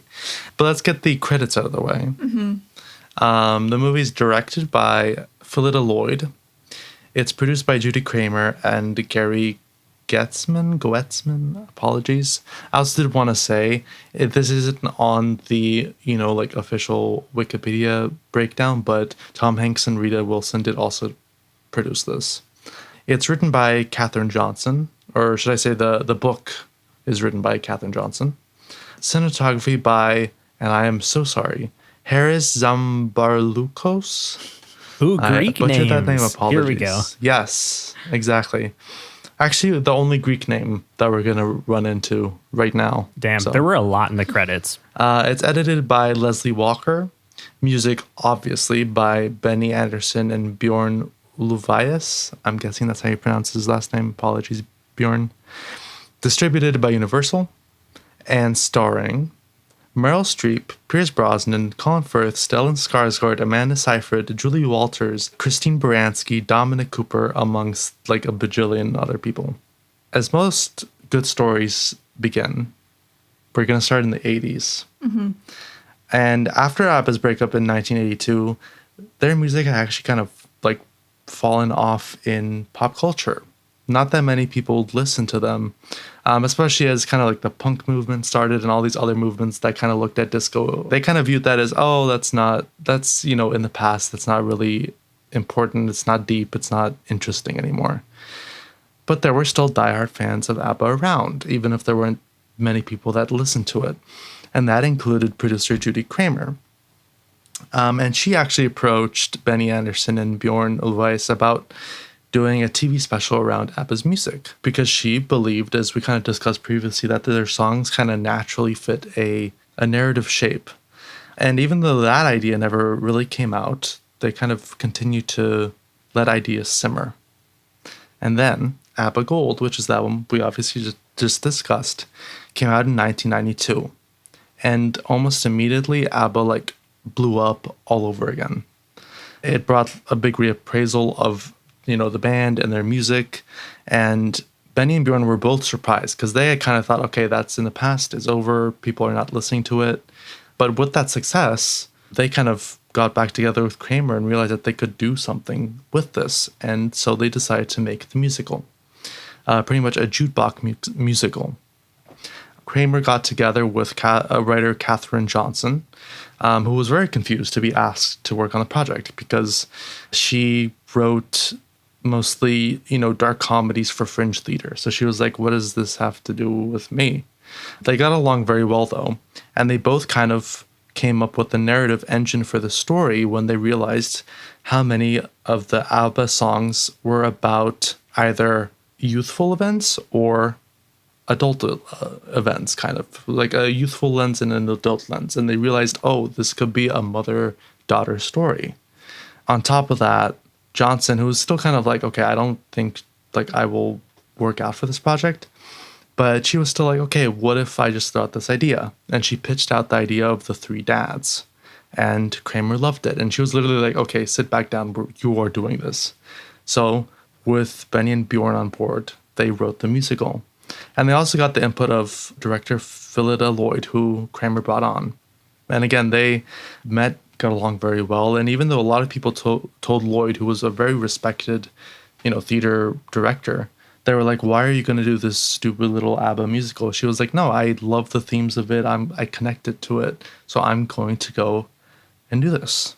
Even though typically jukebox musicals are a little bit hard to put together, again, as we kind of discussed before, it seems like with this, it really just came together really well because, again, the songs just kind of fit a very natural narrative shape, especially because a lot of them are about, the band's just personal lives, considering that it was like two married couples together as a band.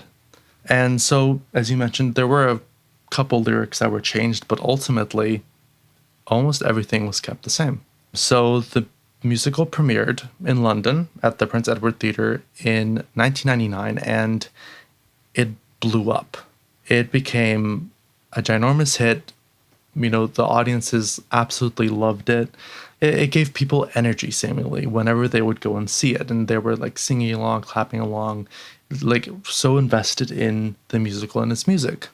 And so, because it was a success in London, they decided to open on Broadway. And it opened on October 18th, 2001. And obviously, this is right after 9/11, and they were thinking, oh my God, this is going to bomb because, this disastrous thing happened literally in New York.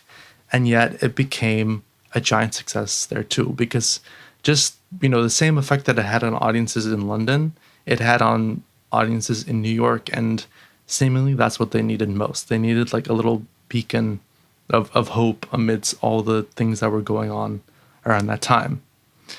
And of course, wherever there's success anywhere in the world, Hollywood has to come knocking. So they did. But Kramer kind of right away was like, I am only doing this if A, I get creative control, and if I get to retain the creative team of the musical. She was eventually able to reach an agreement with Playtone, which is Tom Hanks and Gary Goetzman's production company. Apologize again to Gary. And Hanks kind of came across it because he went with his wife Rita, and Rita Wilson fell in love with it when she saw the energy of the audience. 20 minutes in, she was like, okay, this has to be a movie. And so they made a deal. And the creative team from the musical all came on board. So that's why literally, you look at the credits, it's the same creative team behind the musical. Literally director, writer, obviously Benny and Bjorn, and then producer. So let's talk about casting. Because singing was very important. Kind of. Kind of. He was not that bad. Everybody complains about him being terrible. He was not that bad. We'll talk about it. I agree with Brandon. I mean, he's not terrible. He's not terrible, but it could have been a lot better. That's all I'm going to say. There were some names thrown around for Donna, including Catherine O'Hara, and I want to hear your reaction to this, Jennifer Coolidge, which I can't even imagine that. I think it would have been fun, but I can't even imagine that really. It would be a totally different movie. But there was only really one person that they were seriously considering, and that was obviously Meryl Streep. Streep had actually gone to the musical with her children, and she had really loved it. So she knew what it was. That being said, she didn't think about, they'll be coming to me. And so one day, she gets a call from her agent to discuss some offers. And her agent kind of says offhandedly, you got offered a part in Mamma Mia. Obviously, I'm going to decline. And she right away said, oh, God, no, I want to do that. And came on board. And she had, some history with singing. She had taken opera classes as a kid. And she had sang in other movies that she had done, like Silkwood and Death Becomes Her. And so she kind of naturally fit into the role. And pretty much Kramer's reaction to her saying yes was, quote, we got Meryl fucking Streep, end quote. Pretty normal reaction to having Meryl Streep in your movie. Yeah, especially when you're like, oh yeah, she's probably going to say no. And then she says yes. So now there were a lot of young actresses considered for the role of Sophie, including a lot of actresses that we, know today as famous people. That includes, Amy Adams, Kirsten Dunst, Mandy Moore, Zooey Deschanel, amongst a lot of others. Now, Amanda Seyfried was already known for Mean Girls, but that was kind of the only thing she was known for. And obviously, this is quite a different role. And she was very nervous to audition, but everyone agreed that she had a voice of an angel during her audition. And I did want to just say this quote from Martin Lowe, who's the music director of the film, because I just found it to be very funny. And this is about her, or one of her auditions. Quote, the cameraman didn't speak at all that day, but after Amanda left the room, he just turned to us and said, she's the one. I looked at Phyllida like, holy fuck, did you know he can talk? End quote. Nice. poor cameramen, they can never talk. And as Severetta said, this role, getting it, was one of the proudest achievements of her whole career. Now, it's time to talk about the three dads. First of all, I want to say that Colin Hanks actually wanted to be in the film, but he was told that his singing was too bad. Colin Hanks or Tom Hanks? Sorry, Tom Hanks. Tom Hanks. Oh, Colin I was Hanks. going to say his son. He couldn't even cast Yeah, I his was own like, son how in the old movie. was That's he? crazy. I had Colin Firth on my brain. That's why. Yeah. Yeah, sorry. Yeah, Tom Hanks. You he should was. leave that in, though. It's gonna be. Don't worry. That's staying in there. Don't worry. yeah, all my mistakes are in. I'm kidding. Not all of them. No, I'm kidding. Yeah, but he. If you said Chet Hanks auditioned for it, I would also have to leave that in. Yeah. No, Yeah. You're fine. Don't worry. But he was told that his music was too bad. Which what happened then after? Sorry, I don't like the singing of Pierce Brosnan. Oh my Anyways, God. Who did Tom Hanks audition for? I think he did like a general audition for any one of the dads. Oh, okay. I would think it is Sam though, because it is kind of like, oh, he's from The New lead of York. the Yeah, dads, and he's too. from New York. Yeah. Colin Farrell's from London, and Colin then Farrell? Oh my God. Colin Firth. We've been recording for too long. David's losing his mind now. I'm losing my marbles pretty much. No, sorry. Colin Firth is from London, then Stellan Skarsgård is from Sweden. I could see it being like that, but they were like, no. There were actually a lot of actors considered though. Again, I got this from IMDb. I don't know like if this is 100%, but this is what IMDb said. So I'm gonna list off some of these names. Just you guys wait until you hear some of the people that were considered. Robin Williams, John Travolta. That makes sense. He can sing. Steve Buscemi. Whoa. Yeah. Paul Giamatti, John Turturro, Hugo Weaving, who of course we've all seen in The Lord of the Rings, David Hasselhoff, and guys, please prepare yourself, Adam Sandler. Whoa. That's crazy. It is really crazy. Eventually they got to Pierce Brosnan, Colin Firth, and Stellan Skarsgård, who did not audition at all. They just kind of were like, oh yeah, this guy sang in that movie a little bit. He'll be good.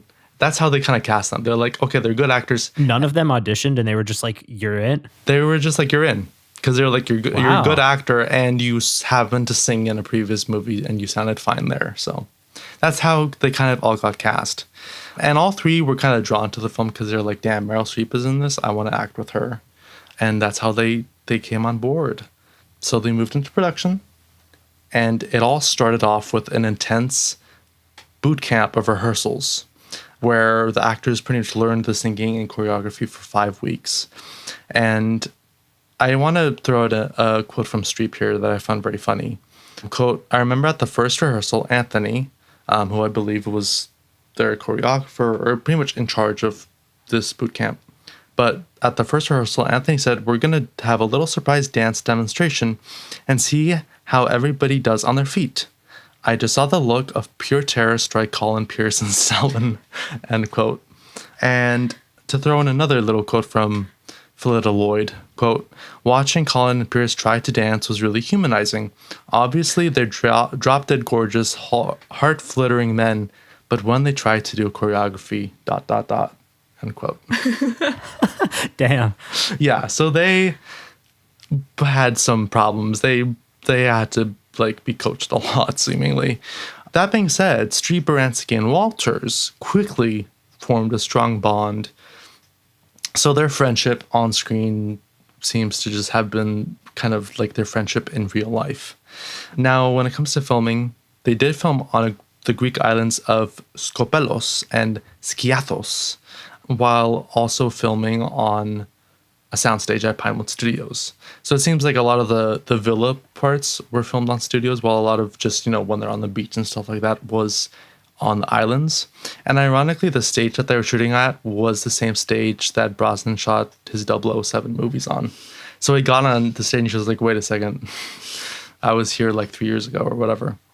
And it seems like filming was very, very hard, like in the studio space, because it was pretty much a lot of singing, a lot of dancing under the hot movie lights.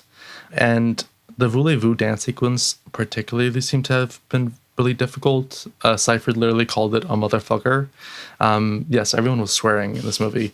And to this day, Skarsgård doesn't like hearing that song specifically because of the amount of times they had to listen to it while recording that sequence. While they're filming on the islands, however, it seemed like they had an amazing time because they were just partying the whole time. Particularly the male members of the cast who had less to do. Literally, like every night, they were just having party after party after party where they were just drinking. Because literally, like the town's people or like the people that live on the islands were just like, oh, they're here again. Okay, let's throw another party. And there was an infamous party, which I've heard it referred to as like the party at the end of the shoot, but I couldn't get like a definitive yes or no on that. So I'm just saying that it was a party, but it might have been like the end of the production party. But it's a party that none of the cast remembers because they got so drunk. As Seifert has said, quote, I can only slightly recall that party. I think there was a cat, end quote. And there are even pictures of this party. Literally, like that's how the cast remembers that it happened because they don't remember the party itself. Like that's how crazy it was. Now, to end my notes on the production, as everyone knows that has seen the movie, it ends with the end credit sequence where everyone is in, the 70s outfits, the ABBA-esque outfits. That proved difficult for the male members, let's just say. Pretty much the three dads had to be like coaxed into wearing those because they did not want to wear it. But a big reason for that seemed to be them being like, oh my God, I'm not going to look manly in this. So they resorted to like stuffing stuff down their crotches to make themselves appear more manly. Literally. I don't think they should have because you don't notice that at all, to be honest. You're not looking there. I mean, speak for yourself. No, I mean, if it makes them feel better. Who knows? But I would not look on there. Maybe other people are looking there. That's very true. But let's talk about the release. Mm-hmm. The movie came out July 18th, 2008, and it was a giant success. It had a budget of $52 million, and it grossed $611 million. That's not something you see happening anymore. And it actually became both the highest grossing musical and highest grossing movie directed by a woman at the time. Eventually it was outgrossed by the live action Beauty and the Beast for highest grossing musical, and Patty Jenkins' Wonder Woman for highest grossing film directed by a woman. And even though it was a box office success, it did get very mixed reviews from critics. Audiences, on the other hand, absolutely adored it, and it became a giant crowd pleaser. And that has kind of remained to this day, where even a lot of critics have kind of seen it more positively now, and it's seen as, a modern musical classic, I guess I should say. And it, of course, spawned the sequel, Mamma Mia, Here We Go Again, which released in 2018, right?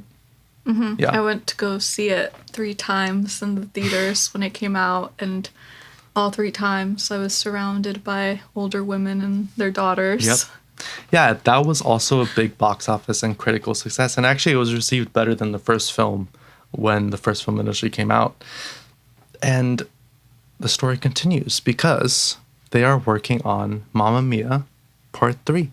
So there we have our little background to the movie. And I typically have started bringing questions for Brandon, but I didn't this time because I was kind of wondering if you had any questions for us, knowing that you kind of brought this movie to the podcast today. Yeah, so I know that this isn't David's first time watching it. Yes. Because the first time we watched it, it was actually at a birthday of mine. I do enjoy having power over people, and and for my birthday the past couple of years, I have made people watch Mamma Mia and Mamma Mia, Here We Go Again. Nice. As a double feature. So that's where David watched those. Yeah. So I know you watched them, but I guess, Brandon, was this your first time seeing this movie? This was my first time, and I don't watch a lot of musicals. I'm not really a big musical fan. So this was probably one of my first, like, maybe 3 or 4 musicals I've ever watched. Oh, wow. Wow. Okay. Big shoes. Movies, not like, I've seen like Broadway stuff, which that's a different story. Yeah. This one is maybe more of like a a sillier question, but I guess which dad is your favorite? Which dad is your favorite? And also, this doesn't matter at all in the film because this is not what it's about. It's not important who the dad is, but who do you think is the dad? I mean, my favorite dad is just Stellan Skarsgård because he's just fun. Plus, like, he's one of the few people that, like, whose children got into Hollywood with nepotism, and I'm not mad about it because they're all so freaking talented. But that's aside from the movie. I just think he's really fun. He has a boat. He's Swedish. That's a bonus, I guess. You like the wild energy. I like the Bill. wild energy. I will say I do like Pierce Brosnan's kind of like.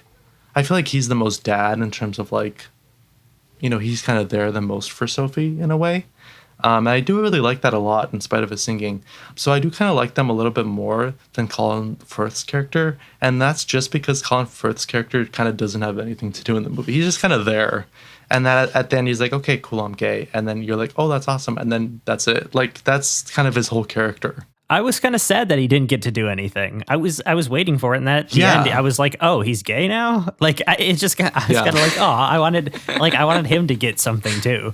But I guess he found his younger man that he loves, so that's good. Yeah, but that's why I kind of like Stellan Skarsgård. It's kind of like 1 is Stellan Skarsgård, 2 is Pierce Brosnan, and 3 is Colin Firth. But I don't know what that list is like for you, Brandon. I think that's pretty accurate, and I didn't think that your favorite was going to be Mr. Bill Anderson. He's my favorite too. He's the most fun. I feel like he just seems like he would be a good dad and a fun guy to hang out with. Love the Swedish flag on the ship. Shout out Sweden. And then, I was a big fan of him in general. And then as for the real dad, I think it's also him. Oh. Okay, Meryl Streep has blonde hair. But I feel like Sophie's hair is so much more blonde, and she's got those huge blue eyes. And I was like, she just looks like she could be Swedish. And then also the thing about, it was his aunt, right? That died and left her money. I think it was aunt, not great aunt. But yeah. Which you see that aunt in the second movie. Yeah. Oh, okay, cool. Yeah, I feel like, I don't know. I just feel like she knew something. So, I don't know. Because she would have known her when she was younger, and she would be like, "Oh yeah, this is my however that relation is." I don't know. And to that point, I will say that their energy does match the most, in my opinion. Meaning like Sophie and Bill. I feel like their energy matches a lot because they are very like outgoing, very like adventure seeking. Like I feel like they are both like that. Yeah, free spirits. So I do kind of get that. I think honestly, it's either. If it isn't Bill, it's Pierce Brosnan's dad. Like, sorry, but again, I just don't think it's Colin Firth because he just doesn't have anything to do in the movie. He's just there. But yeah. But I agree. I think it's most likely to be Ted or Bill. I always liked Colin Firth. Yeah, he's not in it as much. He has the least, I guess, like the least of a story out of all of them. But I always thought that him and Meryl Streep's character, him and Donna, are like kind of have this sweetness about them, and you kind of see that where like after Mamma Mia, she like kind of catapults into the room, and just how she greets Harry when she first sees him. It's just you kind of get a sense of like what kind of relationships she had with each one of them, where like, with Bill, it's more playful. It's a little bit more like wild. And with Harry, it's just more sweet. And then you get the sense of like with Sam, it was more serious. Yeah. Which I kind of do like it. Like at the end, it does kind of end up feeling where like, okay, like she's romantically involved with Pierce Brosnan. Then like Bill is just like the really good friend. That's like obviously now with her really good friend. And then and I know this is kind of weird because they slept together, but it kind of feels like Colin Farrell's character is almost... Firth. Sorry, I'm so sorry. Colin Firth's character is more of a brother. Like, I feel like it has that kind of sweet relationship, which I know is weird because they slept together. I thought you were going to say he's the gay uncle. Well, he's the gay brother. I don't know. I mean, maybe, yeah. I'll go with gay uncle. Yeah. Which is Okay. interesting because I know you haven't seen the sequel, Brandon, but in the sequel, it's characterized like that too, where Harry is the sweet one. Yeah.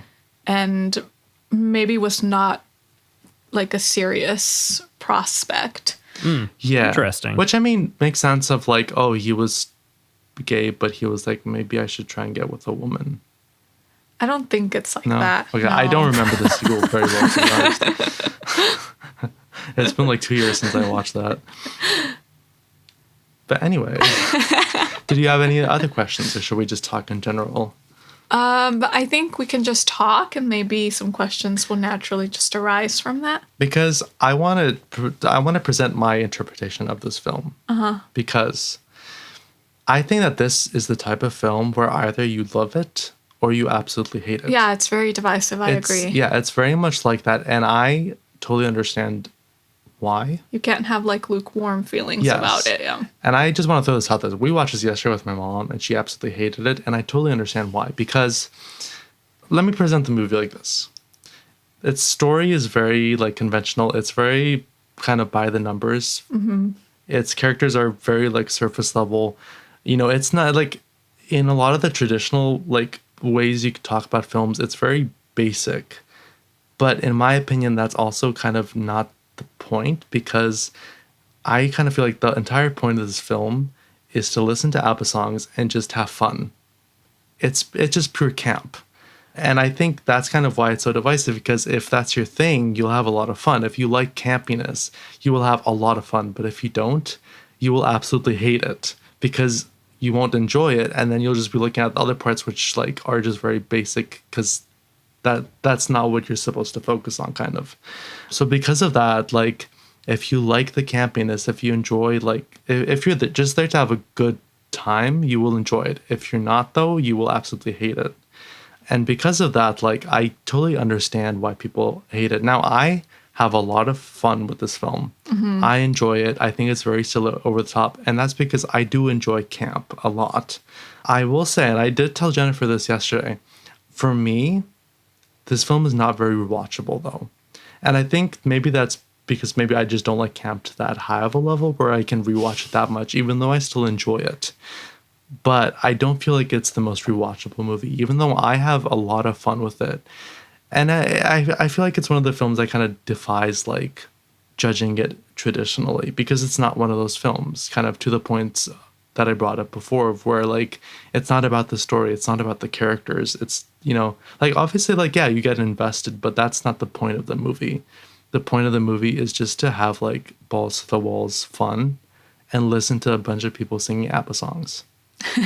I wanted to ask you, David, what you think my score is going to be before I say what I'm about to say. I think it's going to be a 2.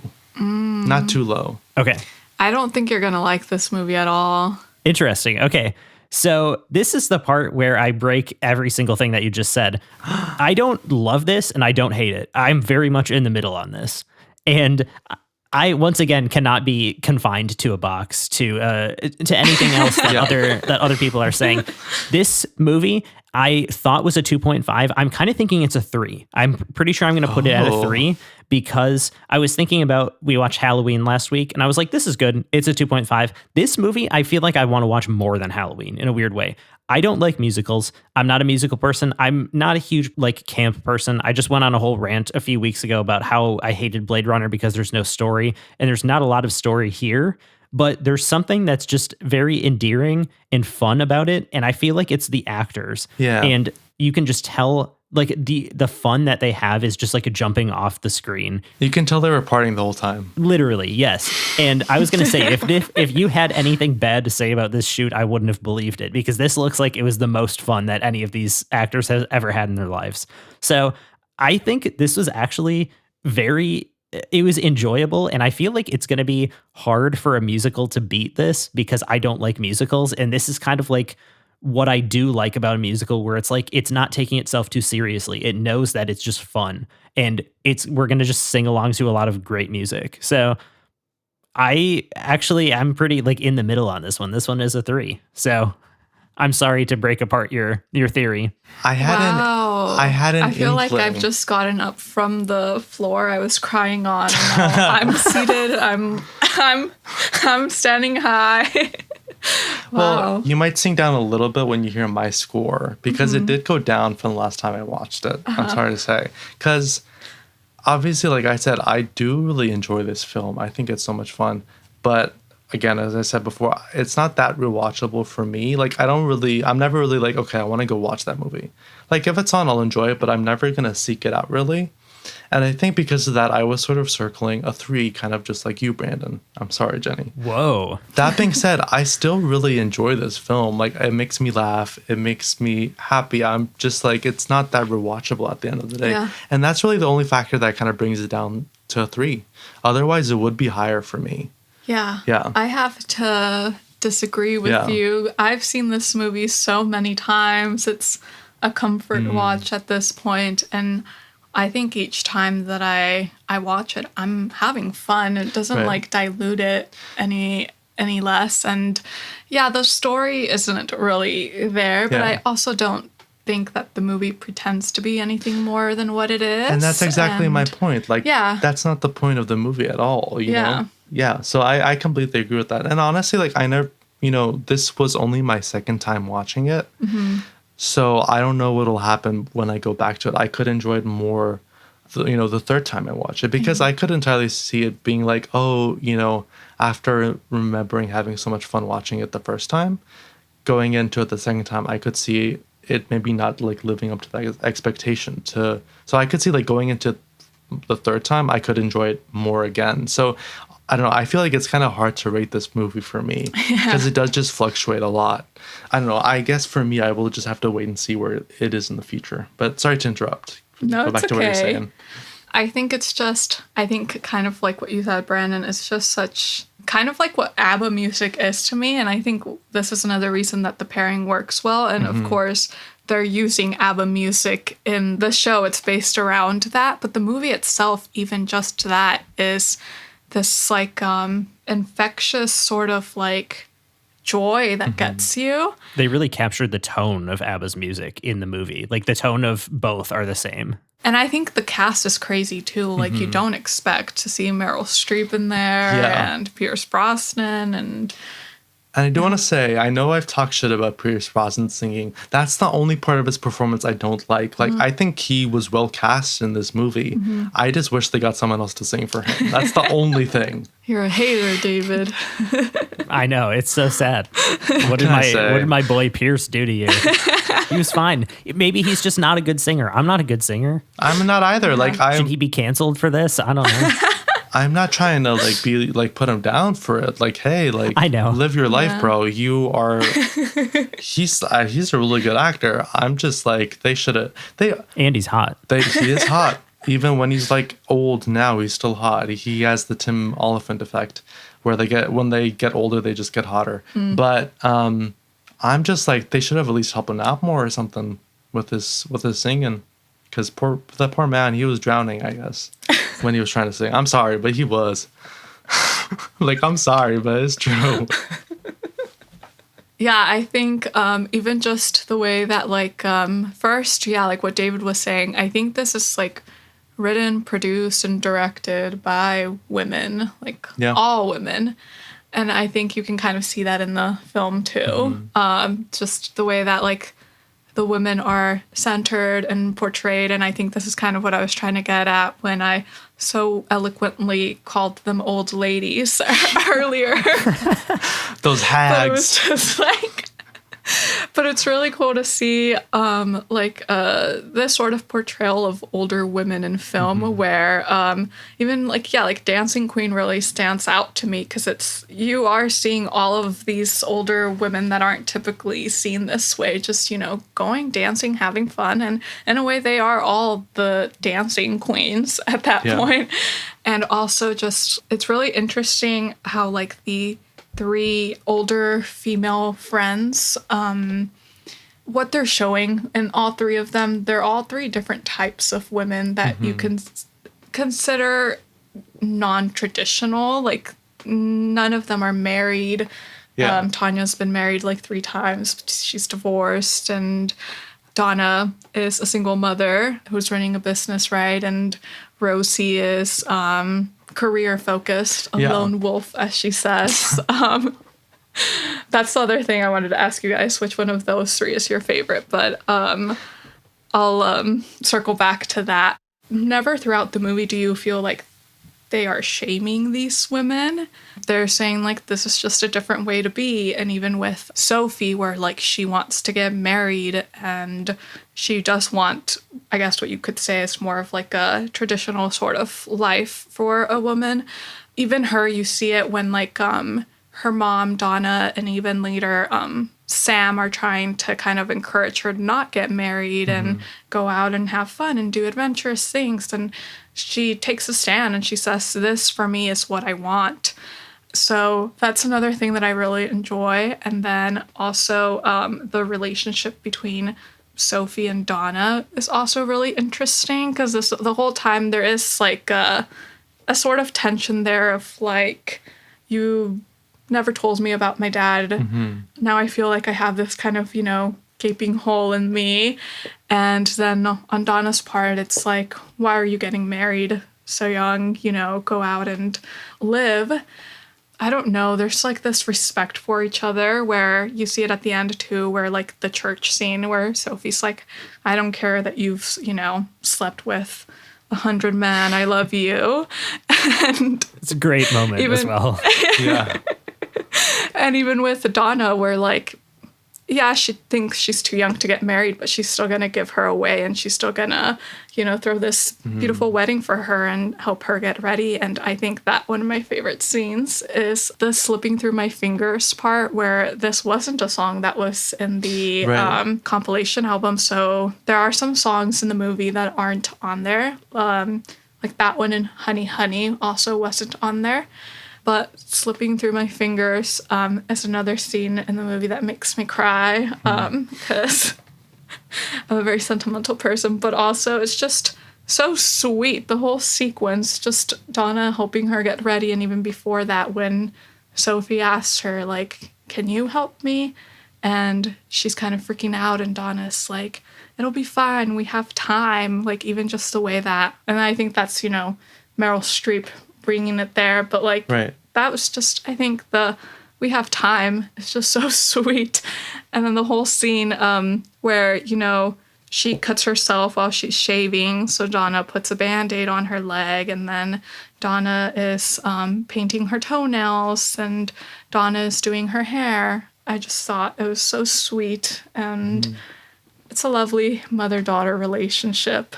Well, and I also did kind of continuing off of that, I think the relationship between Sophie and Sky is like beautifully done because there was one moment that stood out when they kind of have that like mini argument where he's like, oh, I wanted to travel, but then I agreed to do this marriage instead because that's what you wanted. But like now it seems like you wanted to just to find out who your dad is. Like that moment, like I feel like typically in a movie like this, that would be like, oh, that's it. It's off. The big fight. We're not together anymore. But what I love is that in this movie, it's not like that. It's like, no, like, yeah, you made me upset, but like, I still love you. Like, we're still like, everything is still fine between us because, it's much more realistic to what a healthy relationship should be like versus like in all the romance movies of like, oh, where that would blow up everything and they have to like fight to get back together again, which is like, that's not healthy, really. You're not making it into the grand like argument where it has to fit like this certain plot point that you're told in film school. It's exactly. It's a much more smaller and like self-contained story, which I also liked.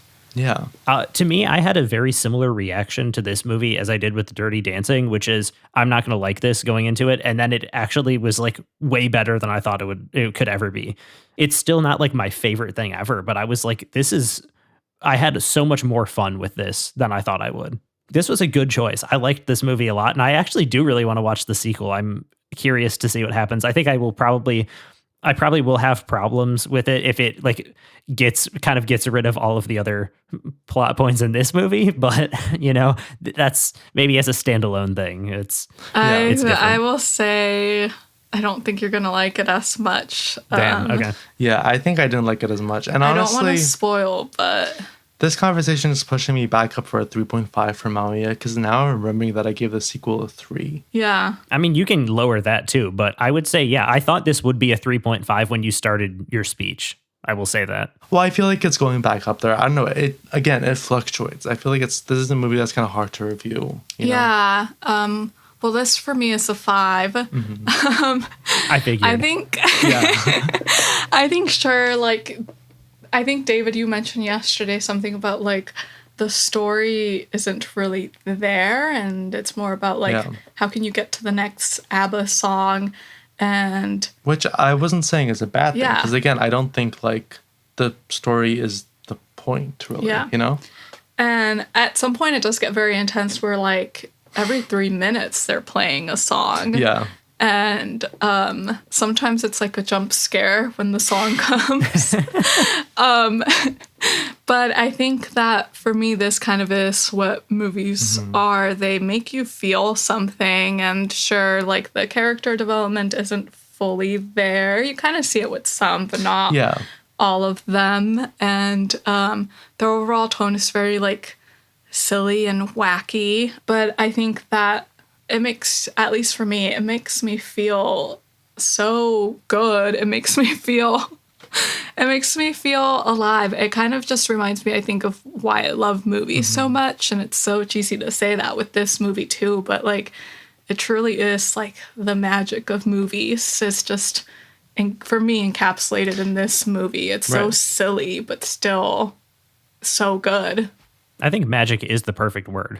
Yeah, that's the theme of... We kind of talked about that with ABBA's music as well, like towards the beginning, from what I could remember of the beginning of this episode. I know we mentioned the word magic at one point, but yeah, I agree. It's fun. It's just like, it's an adventure. Yeah, that's true. That's the theme of this episode, magic. I think so. Which one was your favorite of the friends? Or wait, actually, better question. Are you a Tanya or a Rosie? This goes for both of you. Okay, so first of all, Tanya's great. And not just because Christine Baranski is also in the Birdcage, but I would have to go with Rosie because she is just so much fun. And she has just so many like funny little moments that are sprinkled in. So I'm going to have to go with Rosie. Yeah. Yeah. Julie Walters is just so much fun in this movie. I hate to do this again, but I agree. And I think I am also a Rosie. Yeah, I think I'm a Rosie too. And like all it's kind of hard. Graceless, like the way she goes down the thing on Dancing Queen and she trips up during. It's kind of hard not to be a Rosie, to be honest. Aspire to be a Tanya, but really you're a Rosie. Yeah. Except for the 3 divorce part. Can any of us be Meryl Streep, though? I don't think... no one can be Meryl Streep. Yeah, no one can be Meryl Streep. The GOAT. The GOAT. Yeah. I feel like we should start a Donna and the Dynamos tribute band. A tribute band to the tribute band. Although ABBA doesn't seem to exist in this world. I guess not. Yeah. That's a great question. It's not explained. Are they real? Is Super Trooper an original Donna and the Dynamos? It could be. I don't know. That's a good point. I mean... I did want to say, though, does ABBA exist in this world? Because we do see both members, both of the men from ABBA in the movie. And when I saw whatever his name is, I think it's Benny, on the piano, I was like, oh my God, that's him. Because I had seen a picture of him earlier in the day when I was like doing my notes. Well, and it could be two things. It could be either ABBA exists and they've just retired and just happen to be there, or... they're just they're random like Greek fishermen or whatever that are just celebrating. So it's like it could go either way. You never really know. They don't give you an answer. Yeah, that's true. I'd like to think that they do exist. Did you catch that? Because it was actually during this rewatch that I noticed, that's Benny.